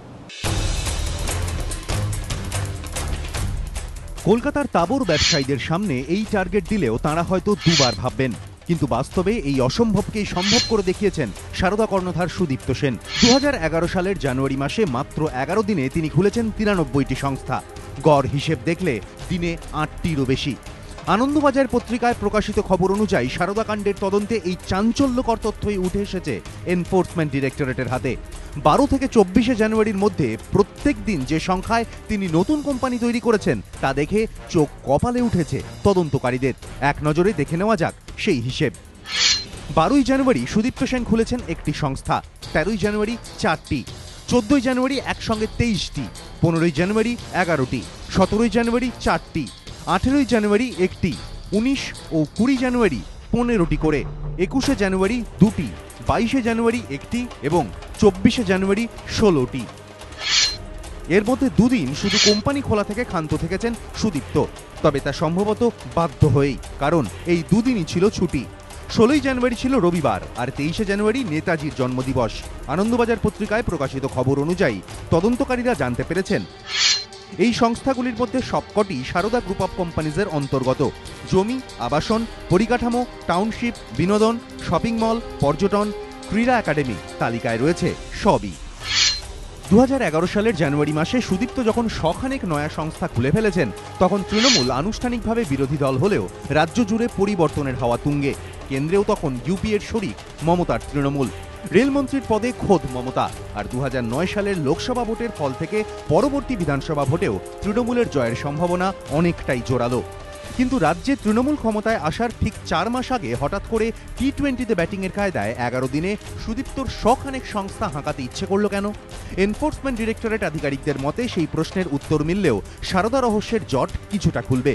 তবে আনন্দবাজার পত্রিকায় খবর অনুযায়ী ইডি আধিকারিকরা ইতিমধ্যেই তদন্তে নেমে দেখেছেন আমানত তোলার পরিমাণ বাড়ার সঙ্গে সঙ্গেই নিত্য নতুন সংস্থা খুলে সেখানে টাকা চালান করে দিতেন সুদীপ্ত। চলতি কথায় যাকে বলে মানি সাইফনিং। আনন্দবাজার পত্রিকায় প্রকাশিত খবর অনুযায়ী তদন্তকারীরা জানতে পেরেছেন 2009 সালে সারদার মোট সংস্থার সংখ্যা ছিল 13টি। 3 বছরের মধ্যে সেটাই ঝড়ের গতিতে বেড়ে হয় 239। এর মধ্যে রয়েছে 11 দিনে 93-এর অবিশ্বাস্য কীর্তিও। তদন্তকারীদের একাংশের ধারণা একসঙ্গে প্রচুর টাকা আমানত হিসেবে হাতে আসায় নিত্য নতুন নামে বহু কোম্পানি খোলেন সুদীপ্ত, কারণ তিনি সম্ভবত বুঝেছিলেন অদূর ভবিষ্যতে আরও আমানত তাঁর হাতে আসতে চলেছে। কিন্তু কিসের ভিত্তিতে এই ধারণা করছেন তদন্তকারীরা? তাদের যুক্তি, 2010 সালের জুনে সারদা গোষ্ঠীর নিজস্ব একটি বাংলা ও ইংরেজি দৈনিক প্রকাশিত হয়, অথচ তার 6 মাসের মধ্যেই ডিসেম্বরে একটি বাংলা দৈনিক কিনতে উদ্যোগী হন সারদা কর্ণধার। সারদা গোষ্ঠীর অন্তর্ভুক্ত হওয়ার আগে ওই দৈনিককে ঢেলে সাজতেও উদ্যোগী হয়ে কয়েক কোটি টাকা লগ্নিও করে ফেলেন তিনি। তদন্তকারীদের অনুমান এই সময়ের মধ্যে সুদীপ্ত সেনের হাতে মোটা অঙ্কের আমানত এসেছিল বলেই তিনি এই উদ্যোগ নিতে পেরেছিলেন। কিন্তু কিভাবে সেটা সম্ভব হলো, সেই প্রশ্নেরই উত্তর খুঁজছেন তদন্তকারীরা। এবিপি আনন্দ। মহিদুল, আমরা রাজনৈতিক সংস্কৃতি, রাজনীতির ভাষা সন্ত্রাস নিয়ে এত আলোচনা করছি, কিন্তু দুর্নীতি, এই পর্যায়ের দুর্নীতি, এটাও তো পশ্চিমবঙ্গের নতুন। হ্যাঁ, একদমই। মানে সারদার যে দুর্নীতি দেখা যাচ্ছে সেটা তো পশ্চিমবঙ্গের গত কয়েক বছরের ইতিহাসে সবথেকে বড় দুর্নীতির একটা খবর, এটা তো বোঝাই যাচ্ছে। আমি এর আগে লুম্পেনীকরণ কিংবা রাজনীতির লুম্পেনীকরণ কিংবা অপরাধীকরণের কথার আসার আগে আমি বিমলবাবু একটা কথা আগে বলেছিলেন, তার সঙ্গে একটু দ্বিমত পোষণ করছি। মানে সারদাতে হচ্ছে যারা ক্ষতিগ্রস্ত হয়েছে তারা সব থেকে সমাজের গরিব এবং হচ্ছে প্রান্তিক মানুষরা, হ্যাঁ, বা ড্রাইভার, কুক, ডোমেস্টিক হেল্প, এই ধরনের মানুষরা। তাদের ইস্যুগুলো কেনই ফোকাস হবে না? মানে সেটাকে তো একটা ফোকাস ঘোরানো, ইডি এসছে বলে এরকম ফোকাস ঘোরানোর কথা। উন্নয়ন, অবশ্যই উন্নয়ন নিয়ে প্রশ্ন উঠবে, কিন্তু এই যে তাদের রুটি রুজির প্রশ্ন, তাদের যে হচ্ছে এতদিনে 63 জন আমানতকারী এবং এজেন্টদের মধ্যে মিলেমিশে তারা মারা গেছেন, তো সেই প্রশ্নগুলো তো খুব গুরুতর প্রশ্ন। সেগুলো কেনই বা রাজনৈতিক চর্চার বিষয় কেন হবে না? সারদায় আসুক না আসুক, এটার আমার কোনো নৈতিক কোনো প্রশ্ন নেই। মানে আমার বক্তব্য যে আলোচনাটা ছিল, ইস্যুটা ঘুরে গেছে। না, এর কোনো মানে ভালো মন্দের দিক না, কিন্তু ভালো মন্দ গেছে ইস্যুটা সারদা আসতেই পারে, আমি ঘুরে গেছে, আমি শুধু স্টেটমেন্টটা বলেছি। এর ভালো মন্দের দিক আমি বলি না, কিন্তু এটা হতেই পারে। না, কিন্তু ইস্যুটা ঘোরার মানে প্রশ্ন না, ইস্যুটা কেনই বা আবার ঠান্ডা হয়ে গেল, এটাও তো একটা ব্যাপার। ইলেকশনের পর দেখবে এটা আবার ঠান্ডা হয়ে যাবে। না, সেটা একদমই হওয়া উচিত নয় তো। মানে আপনার অনেক অনুচিত ঘটনা ঘটে পৃথিবীতে, এটা হয়তো ঘটে। আপনি এটা দেখুন, ধরুন সিঙ্গুর নন্দীগ্রাম যখন 2006 সাল 2007 সাল সিঙ্গুর নন্দীগ্রাম রিজওয়ানুর রহমানের ঘটনা, এই ঘটনাগুলো কিন্তু 2011 সালের বিধানসভা পর্যন্ত হচ্ছে বিরোধীরা হচ্ছে একটা প্রচার করেছিল। তাহলে এখানকার যে বিরোধীদের দরকার ছিল যে এই প্রচারটাকে সবসময় করা, যে দুর্নীতির ইস্যুটাকে, সেটা কিন্তু হয়নি। সেটা তো ঠান্ডা। এবং মহিদুল, এই বিপুল সংখ্যক লোক, মানে কমিশনে অভিযোগই করেছেন 17.5 লক্ষ, তার ভিতরে সারদার 12.5 লক্ষ। একদমই তাই। মানে আমি যেটা বলার চেষ্টা করছি, দেখুন সিঙ্গুর নন্দীগ্রাম সেই একটা খুব লোকালাইজড একটা ইস্যু ছিল, সেখানে কত লোকেরা জমি হারিয়েছিল। অফকোর্স একটা বড় অংশের লোকের জমি হারিয়েছিল, কিন্তু সেটা 17.5 লক্ষ হয়তো নয়। মানে এবং 17.5 লক্ষ পরিবার সেখানে যুক্ত, মানে প্রায় ওটা কোটিতে হয়তো পৌঁছে যাবে। কিন্তু এইটা এমন একটা প্রচার করা হচ্ছিল যে সবাই যেন হচ্ছে জমি তাদের চলে যাবে। তো সারদার যে ইস্যুটা, সেটা নিয়ে টাকা নিয়ে চলে গেছে, সারদার ইস্যুটাতে হচ্ছে কিন্তু বিরোধীরা সেভাবে প্রচার করে উঠতে পারেনি, সেটা একটা ব্যাপার। যাই হোক, সেটা আমি এবার মূল যে প্রশ্নটাতে আসছি। দেখুন, পশ্চিমবঙ্গে একটা আগেও কয়েকজন বক্তা বলেছেন যে একটা রাজনৈতিক সংস্কৃতির একটা প্রচণ্ড নিম্ন স্তরে পৌঁছে গেছে। এটা 50-60 দশকে ছিল না শুধু পশ্চিমবঙ্গের রাজনীতির ক্ষেত্রে, এটা তো লোকসভার ভোট।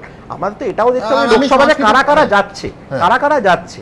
আপনি দেখুন নেহরুর সময়, নেহরু যেখানে একদিকে বক্তা, উল্টো দিকে বক্তা হিরেন মুখার্জি, আপনি মানে লোকে তাক লাগিয়ে, হ্যাঁ এইরকম তার একটা সেই ডিবেটের যে কোয়ালিটি ছিল 50-60 দশকে, সেটা তো হচ্ছে না। এবং এটার প্রথম শুরুই কিন্তু হচ্ছে ইন্দিরা গান্ধী, সঞ্জয় গান্ধীর যে নব কংগ্রেসের যে আর্লি 70s, সেই সময় থেকেই লুম্পেনাইজেশনটা চলেছে।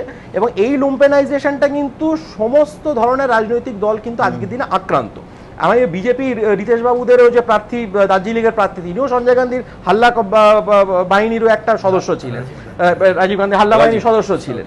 তো এরকম এইটা প্রত্যেকটা জায়গাতেই হচ্ছে। কিন্তু এটা কেন ঘটছে?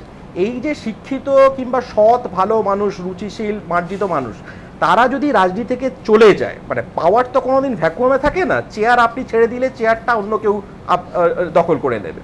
এবং এই যে ধরনের মানে আপনি বিশিষ্ট মানুষদের নাম যখন এই সারদা তদন্তে আসছে, হ্যাঁ, এটাই তো আমি বলছি যে এবার আপনি ধরুন যে এই যে লোভ লালসা এবং তার সঙ্গে এই যে প্রতারণা করার যে একটা লুম্পেনাইজেশনটা আপনার সমাজকে সমস্ত স্তরের মানুষকেই আক্রান্ত করছে এবং খুব চটজলদি আর কি বড়লোক হয়ে যাওয়া, খুব চটজলদি এক ধরনের সমাজে একটা প্রতিষ্ঠিত হওয়া, এই ধরনের একটা কনজিউমারিজমও ওভারঅল একটা আইডিওলজিক্যাল একটা কনজিউমারিজমের প্রভাবটাও তো সমাজের মধ্যে প্রচন্ডভাবে প্রতীত হয়ে যাচ্ছে, মানে সেটা সমস্ত স্তরেই হচ্ছে এবং তার বিরুদ্ধেই হচ্ছে। কিন্তু একটা অ্যাওয়ারনেস ক্যাম্পেইন, লড়াই আন্দোলন সেগুলো দরকার।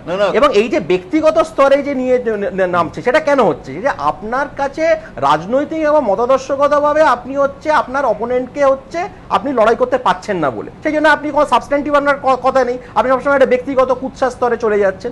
এর পিছনে আমার মনে হয় না যে খুব একটা খুব সুপরিকল্পিত ওই কথাগুলোতেই কিন্তু হাততালিটা লক্ষ্য করবেন, হাততালিটা ওই কথাগুলোতেই সবথেকে বেশি হাততালি হচ্ছে। মানে এটা যদি মাসের প্রতিক্রিয়া হয় চিন্তার বিষয়। না, একটা বিষয় মহিবুল আমি শুধু অ্যাড করি, মোটিভেশন অ্যাড করলেই ভালো হবে। সেটা হচ্ছে একটা জিনিস লক্ষ্য করবে, এটা রাজনৈতিক প্রক্রিয়া কি রকম অংশ। বিগত কয়েকদিন ধরে কিন্তু লড়াইটা চলছিল তৃণমূল কংগ্রেস ভার্সাস সিপিএম। গত কয়েকদিন কিন্তু আস্তে আস্তে বিজেপি সেন্টার স্টেজে উঠে এসেছে। কারণ লড়াইটা এর একটা প্রেক্ষাপট আছে, সেটা হচ্ছে যত সিপিএম এর ভোট কমছে বিজেপির ভোট বাড়ার সম্ভাবনা। যদি আমি এবিপি নিয়েলসনের কথা বলি তাহলে কিন্তু আস্তে থেকে বিজেপির ভোট বাড়ছে, ন্যাচারালি তৃণমূলের সঙ্গে রিপ হবে।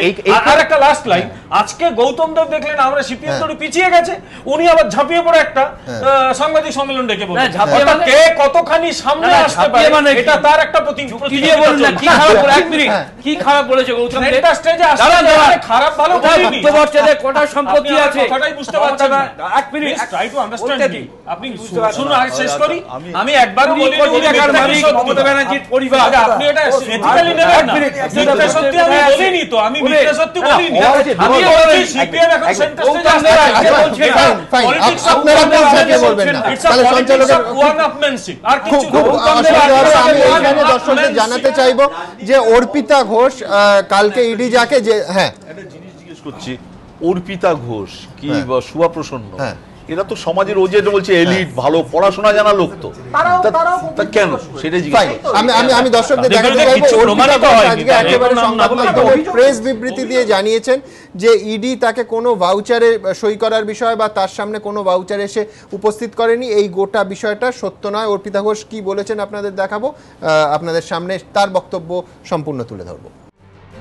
সারদাকাণ্ডে বালুরঘাটে তৃণমূল প্রার্থী অর্পিতা ঘোষকে জিজ্ঞাসাবাদ করেছে এনফোর্সমেন্ট ডিরেক্টরেট। সারদা গোষ্ঠীর একটি টিভি চ্যানেলের শীর্ষ পদে ছিলেন তিনি। ওই চ্যানেলটি চিত্রশিল্পী শুভা প্রসন্নর কাছ থেকে কিনেছিলেন সারদা কর্ণধার সুদীপ্ত সেন। এই সূত্র ধরে শুভা প্রসন্নর ভূমিকা খতিয়ে দেখা হচ্ছে বলে ইডি সূত্রে খবর। এর আগে এবিপি আনন্দে সুদীপ্ত সেনকে চ্যানেল বিক্রির প্রসঙ্গে নিজের অবস্থান স্পষ্ট করেছিলেন শুভা প্রসন্ন।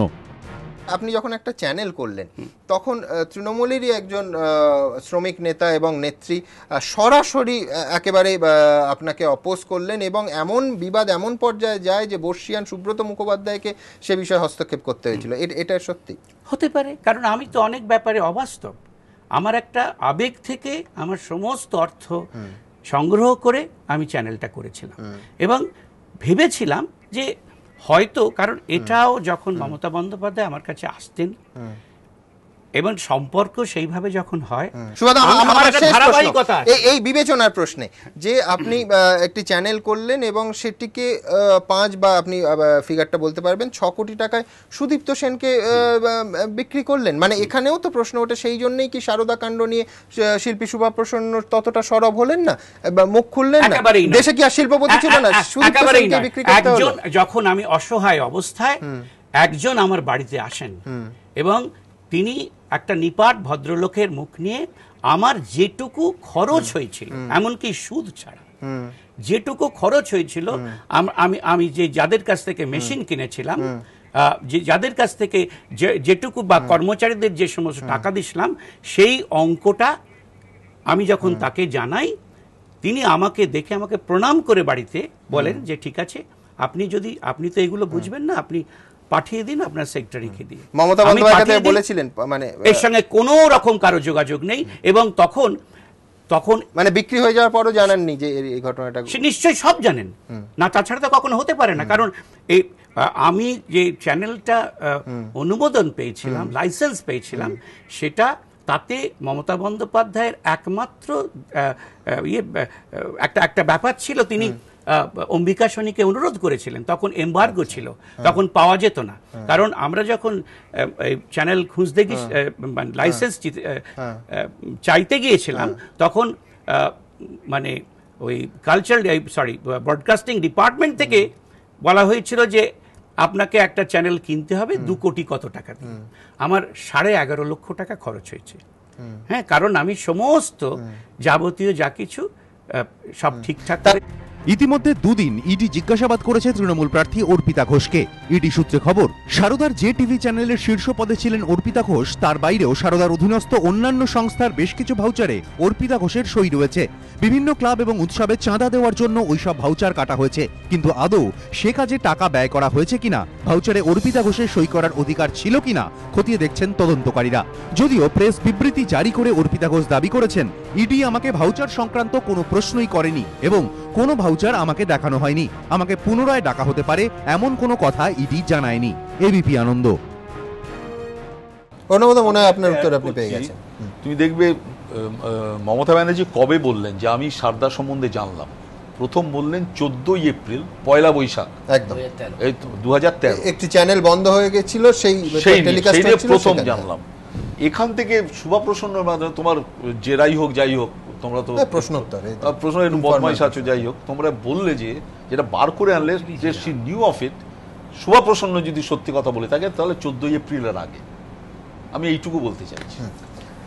আমি যে দেখুন, আমরা একটু আগে যে তৃণমূল কংগ্রেসের সাসপেন্ডেড এমপিকে আমরা দেখলাম, যিনি আজকে যখন কোর্টে তোলা হচ্ছে, তিনি কথা বলতে চাইছেন, তাকে বলতে দেওয়া হলো না। কিন্তু ঠিক ভিন্ন চিত্র আমরা গতকাল দেখেছি। সকালবেলা তৃণমূল কংগ্রেসের প্রেস কনফারেন্স, তারপরে তিনি কমিশনে যাচ্ছেন। তা তিনি যেভাবে প্রেসকে অ্যাড্রেস করছেন, সুদীপ্ত সিং, তিনি এমন ভাবে প্রেসকে অ্যাড্রেস করছেন মনে হচ্ছে এই রাজ্যের কোন মন্ত্রী। এর আগে যদি আপনারা দেখেন, সে হয় কোর্টে গেছে বা কমিশনে গেছে, তার ধারে কাছে ঘেঁষতে দেওয়া হয়নি পুলিশকে। এটা দেখে মানে কিছু নকশাল নেতাদের আত্মজীবনীতে দেখা গেছে যে তাদের যখন সকালবেলা কোর্টে আনা হতো, তখন বলে দেওয়া হতো যে কি বলতে হবে জনসমক্ষে। তো এটাও খোঁজ করা উচিত যে জেলে রাত্রিবেলা কেউ গেছিল কিনা, সকালবেলা এসে এই ধরনের থাকে। তো সুদীপ্ত সেনের তো বলার কোনো জায়গা নাই যে ছবিটা কে কিনলো, আগ বাড়িয়ে বলতে গেল কেন? আজকে এটা প্রতিষ্ঠিত সত্য, যিনি সততার প্রতীক যে রাজনৈতিক দল তার নেতা নেত্রীরা বলছেন, তিনি হচ্ছেন কোটিপতিদের দিদি। বিপরীতে যিনি ছিলেন একদিন ধরে প্রাক্তন মুখ্যমন্ত্রী বুদ্ধদেব ভট্টাচার্য।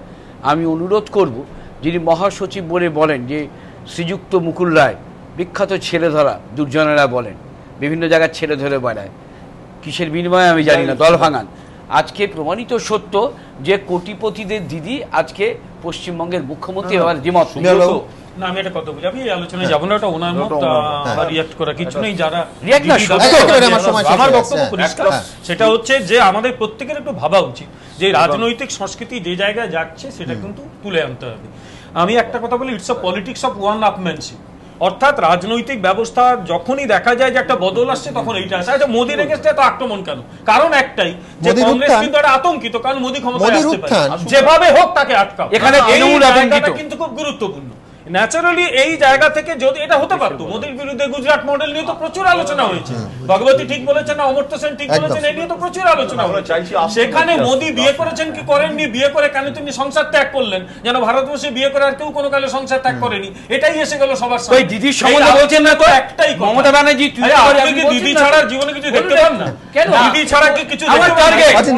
এখানে আমি একটা ছোট্ট কথা বলি, আমার যেটা কথা সেটা হচ্ছে রাজনীতি তো অনেকে মিলে যুক্তিসঙ্গতভাবে একটা জায়গায় উপস্থিত করেন, কিন্তু এবারে যে ব্রিগেডের মিটিংটা হলো, এই মিটিংয়ে একটা জিনিস দেখে আমি কিন্তু খুব শকড। সেটা হলো এই যে ওখানে তৃণমূলের নেত্রী আমাদের মাননীয় মুখ্যমন্ত্রী ছাড়া আর কোনো রাজনৈতিক ব্যক্তিত্ব বক্তৃতা দিলেন না। যারা দিলেন তারা সবাই বিভিন্ন এলাকার মানুষ, তারা ঠিক রাজনীতির লোক নন, কেউ অভিনয় জগতের লোক, কেউ অন্য জায়গা থেকে। আর সব থেকে মানে বলা যেতে পারে আরেকটা শকিং এলিমেন্ট ছিল সেখানে, নিচে বসেছিলেন মহাশ্বেতা দেবী, তিনি একটা কাগজে পড়ে শুনিয়ে দিলেন যে তিনি চান মমতা বন্দ্যোপাধ্যায় সারা ভারতের প্রধানমন্ত্রী হন। এইভাবে যে রাজনৈতিক সমাবেশ হয়েছে, এই রাজনৈতিক সমাবেশে বাংলার রাজনীতির ধারাবাহিক যে প্রবণতাটা ছিল তার সঙ্গে কিন্তু এটা সঙ্গতিপূর্ণ নয়। হ্যাঁ, কিন্তু আপনার এক্স্যাক্টলি আমি তো এরকম ভাবে দেখতে পারি যে রাজনৈতিক সংস্কৃতি নিয়ে আমরা এত আলোচনা করছি, কিন্তু তার উন্নতি হচ্ছে না কেন? যেখানে আপনি যে ছবিটা বর্ণনা করলেন, আমরা সবাই টেলিভিশনেও সেই ছবি দেখেছি, সেখানে রাজনীতির সঙ্গে সংস্কৃতি আক্ষরিক অর্থেই জুড়ে ছিল। অর্থাৎ তাতে খুব একটা লাভ হয়নি। এটা বোধহয় আমাদের বাস্তব উদাহরণগুলো বলে দিচ্ছে। সংস্কৃতি জগৎ এবং রাজনৈতিক জগৎ, এই দুটো জগৎ কাছাকাছি এসছে অন্তত নির্বাচনে প্রার্থী তালিকায়। সুতরাং প্রার্থী তালিকায় সংস্কৃতি জগৎ আর রাজনীতি জগৎ কাছাকাছি এলেই রাজনৈতিক সংস্কৃতির যে উন্নতি হয় না, সেটা বোধহয় আমরা চতুর্দিকে দৃষ্টি রাখলেই পরিষ্কার বুঝতে পারবো। আমাদের সময় একেবারে শেষ। এই অনুষ্ঠান শেষ করব একটা অন্য ধরনের খবর আপনাদের দেখিয়ে। আমরা যারা খবরের সঙ্গে যুক্ত আছি, সংবাদ মাধ্যমে চাকরি করি, সংবাদ মাধ্যম আমাদের পেশা এবং নেশা দুই, সেই সংবাদ মাধ্যম যখন কোনো রাজনৈতিক সংঘর্ষ, রাজনৈতিক উত্তেজনা, বাড়িতে আগুন লাগানো, বাড়ি ভাঙচুরের এই ঘটনাগুলো আমরা দেখাই, কোথাও একটা অত্যন্ত নিজেদের স্তরটাকে বোধহয় একটু ওপর থেকে আমরা গোটা জিনিসটা দেখতে পাই, এবং একটা মানে কোথাও একটা পেশাদার নিষ্পৃহ দূরত্ব তৈরি থাকে। কিন্তু আমাদের কারুর জগতে, পেশাদার সাংবাদিকের জগতে যদি এই ধরনের কোনো বিপর্যয় আসে, আমার এবেলার সহকর্মী তন্ময় প্রামাণিকের বাড়ি যখন আক্রান্ত হলো এবং তন্ময় যখন কলকাতার এবেলা অফিসে কাজ করতে করতে তার বাড়ির উদ্দেশ্যে ছুটে গেলেন, তিনি জানতেনও না তার মা, যিনি ফোন করেছিলেন বিপদের মধ্যে পড়ে, তিনি ঠিক কী অবস্থায় ছিলেন। তন্ময় প্রামাণিকের অভিজ্ঞতা শুধু সাংবাদিক বলে নয়, আমার সহকর্মী বলে নয়, একই পেশার মানুষ হিসেবে নয়, এ রাজ্যের কোনো মানুষের, এ দেশের কোনো মানুষেরই যেন কখনো না হয়, এই প্রার্থনা করে আজকের প্রতিপক্ষ শেষ করব। শনিবার দুপুর 2:30 কলকাতার এসএসকেএম হাসপাতালে মৃত্যু হয় তৃণমূলের বর্ধমান সদর ব্লক যুব সভাপতি অমিতাভ পাঁজার। তৃণমূলের অভিযোগ, সিপিএমের হামলাতেই মৃত্যু হয়েছে অমিতাভর। আর তারই রোষ গিয়ে পড়ে হাটগোবিন্দপুরে নিহত নেতার পড়শি এক ষাটোর্ধ বিধবার বাড়িতে। কারণ তিনি সিপিএমের হাটগোবিন্দপুর 3 নম্বর লোকাল কমিটির সদস্য ও গণতান্ত্রিক মহিলা সমিতির জোনাল কমিটির সভানেত্রী। ফল ভাঙচুর। কোনো রকমে প্রাণ বাঁচিয়ে তিনি আপাতত ঘর ছাড়া, ছেলে কর্মসূত্রে বাইরে থাকেন, পেশায় এবেলার সাংবাদিক। খুন হয়েছেন অমিতাভ পাঁজা, বর্ধমান সদর ব্লকের তৃণমূলের যুব সভাপতি। আর তারই বদলায় সাংবাদিকের বাড়ি ভাঙচুর, ঘর ছাড়া সাংবাদিকের 60 বছরের মা।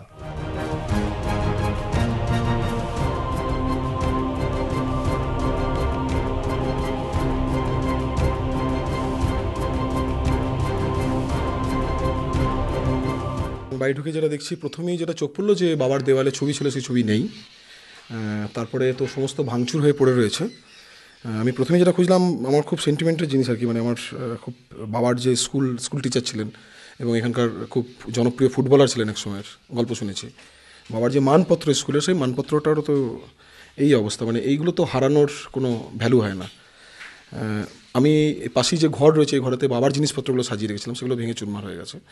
কিছু জিনিস আমি দেখছি, ইনভার্টার ছিল, গিজার ছিল, এখানে একটা সাউন্ড সিস্টেম ছিল, সেগুলো কিছু নেই দেখছি বাড়িতে, কেন জানি না। আর জিনিসপত্র তো চেয়ার টেবিল, টেলিভিশন সেট নেই, আলমারি সমস্ত ভাঙা, পুতুল ভাঙা বাচ্চাদের। খুনের বদলা ভাঙচুর, অগ্নিসংযোগ। 3 দিন পেরোতে চলল, তবুও এলাকায় ভয়ের পরিবেশ, পাড়া জুড়ে আতঙ্ক। বাড়িতে আগুন লাগিয়ে প্রাণে মারারও চেষ্টা হয়েছিল বলে দাবি ষাটোর্ধ মধুমালতী প্রামাণিকের। অত বড় বাড়িটাতে আমি একাই থাকি, আমার সদ্য আমি বিধবা হয়েছি, আমার স্বামী মারা গেছে, আর আমার ছেলে বাইরে থাকে। যখন আমার দেওরের ঘরটা জ্বলছে, তখন আমি আমার ঘরের ভেতরে, আমি কিন্তু বেরোতে পারছিলাম না, বেরোলেই ওরা আমায় মেরে ফেলবে। আমারও ঘর ভাঙচুর হচ্ছে, তখন আগুন দেবে। এই মুহূর্তে একটা শব্দ আমার কানে এলো, চোলায়। ওরা আগুন দেবার সময়টা পায়নি। তখন আমি আমার ছেলেকে বলি যে, তনু আমায় তুই বাঁচা, আমি হয়তো এবার মরে যাব, কারণ ঘরে আগুন দিয়েছে, তোর কাকুর বাড়ি জ্বলছে, আমাদের বাড়িটাও জ্বালিয়ে দেবে। গোটা বাড়ি লণ্ডভণ্ড। মধুমালতী দেবীর স্বামী প্রয়াত হয়েছেন মাত্র 3.5 মাস আগে। স্বামীর স্মৃতি বিজড়িত বাড়ি আজ প্রকৃতই শ্মশানের মতো, চতুর্দিকে কেবল ধ্বংস চিহ্ন। ভাঙচুরকারীরা রেয়াত করেনি তন্ময়ের বাবা পঞ্চানন প্রামাণিকের ঘর, রেহাই পায়নি তার মানপত্রটিও। এই ঘরটা পঞ্চানন প্রামাণিকের নিজের ঘর। 3.5 মাস আগে প্রয়াত হয়েছিলেন এখানকার জনপ্রিয় শিক্ষক। সেই ঘরের স্মৃতি আজকে ধূলিসাৎ, তছনছ করা হয়েছে সবকিছু। শুধু পড়ে রয়েছে পঞ্চানন বাবুর ব্যবহৃত সেই লাঠিটা। বাবা এই বিছানাতেই শুয়ে থাকতেন, বাবার সঙ্গে এখানেই গল্প করতাম। বাবা আমার কাছে যেহেতু জীবনের হিরো, বাবাকে দেখি আমার সব কিছু। তো সেখানে বাবার এই বিছানাপত্র এখনও রাখা আছে। এখানে বাবার ঘড়ি রাখা ছিল, ঘড়িটা নেই। বাবার চশমা রাখা ছিল, এগুলো আমি সাজিয়ে রেখে দিয়েছিলাম। এই স্মৃতি তো আর জীবনে ফিরে পাবো না। আমি বাবার ঘড়ির বেল্ট থেকে গন্ধ শুকতাম। বিছানা ফাঁকা, স্মৃতিও ফাঁকা। যে অমিতাভ পাঁজার মৃত্যুর বদলা নেওয়া হলো ভাঙচুরে, সেই অমিতাভর সঙ্গে যথেষ্টই হৃদ্যতা ছিল আক্রান্ত মধুমালতী প্রামাণিকের। এমন ঘটনায় হতবাক মধুমালতীর স্মৃতিতে আজও অমলিন পুত্রসম অমিতাভর সঙ্গে তার মধুর সম্পর্কের কথা। কিন্তু রাজনীতির ভাষা যে ভিন্ন, বুঝতে পারেননি এই ষাটোর্ধ্ব। আমি দেখলাম যে না, ওর সঙ্গে তো আমার রিলেশন ভালো ছিল, যদিও তৃণমূলের লিডার ছিল। আমি সিপিএম পার্টি করি। ও বলতো কাকিমা যার যাকে ভালো লাগবে সে তাই করবে, তোমার যদি ভালো লাগে তুমি সিপিএম করবে, এটা তো গণতান্ত্রিক অধিকার। বললাম হ্যাঁ তুই তো বলিস বাবা, কিন্তু সবাই কি বোঝে? ওর ফোন নাম্বার আমার কাছে আছে, আমার সুবিধা অসুবিধা লোকে আমি ফোনে জানাতাম। ও আমার শারীরিক বিষয়ে খোঁজ খবরও নিত, আমিও নিতাম। অন্যদিকে অমিতাভ পাঁজার বাড়িতেও ঠিক একই রকম শূন্যতা। বোধ হওয়ার আগেই বাবাকে হারিয়েছে অমিতাভর ছোট্ট ছেলে। বাবা কোথায়? মুখে ভাষা না ফুটলেও অমিতাভ পাঁজার ছোট্ট ছেলে কি এই প্রশ্নই করছে? যদিও অমিতাভ পাঁজার দাদা বুদ্ধদেব পাঁজা এখনো আউড়ে চলেছেন সেই জনরোষের তত্ত্বই। তার পরদিন হয়তো, তখন তো আমরা ছিলাম না, তো অবশ্যই জনতা মানে আগ করেছে। কালকে যখন লাশটা নিয়ে আসি, তখন আমরা যদি আসতেন, হ্যাঁ দেখতে পেতেন যে ওরকম গরমে, ওরকম রোদে অত জনরোষ, আর চারিদিকে সব কান্নাকাটি করছে, বিশেষ করে মেয়েরা। জনরোষে যেটা হয়, ক্ষিপ্ত হয়েছে, সেই জন্যই ভাঙচুরটা হয়েছে। বছর 3 আগের স্লোগানটা এখনও কানে বাজে, বদলা নয় বদল চাই। আমাদেরই এক সহকর্মীর পরিবারের যদি এই বিপর্যয় হয়, তাহলে সাধারণ মানুষের কি হবে? এই কৌতূহলের ভাবনা আটকে উঠতে হয়। বর্ধমান থেকে ক্যামেরায় কিশোর মালাকারের সঙ্গে কৃষ্ণেন্দু অধিকারী, এবিপি আনন্দ।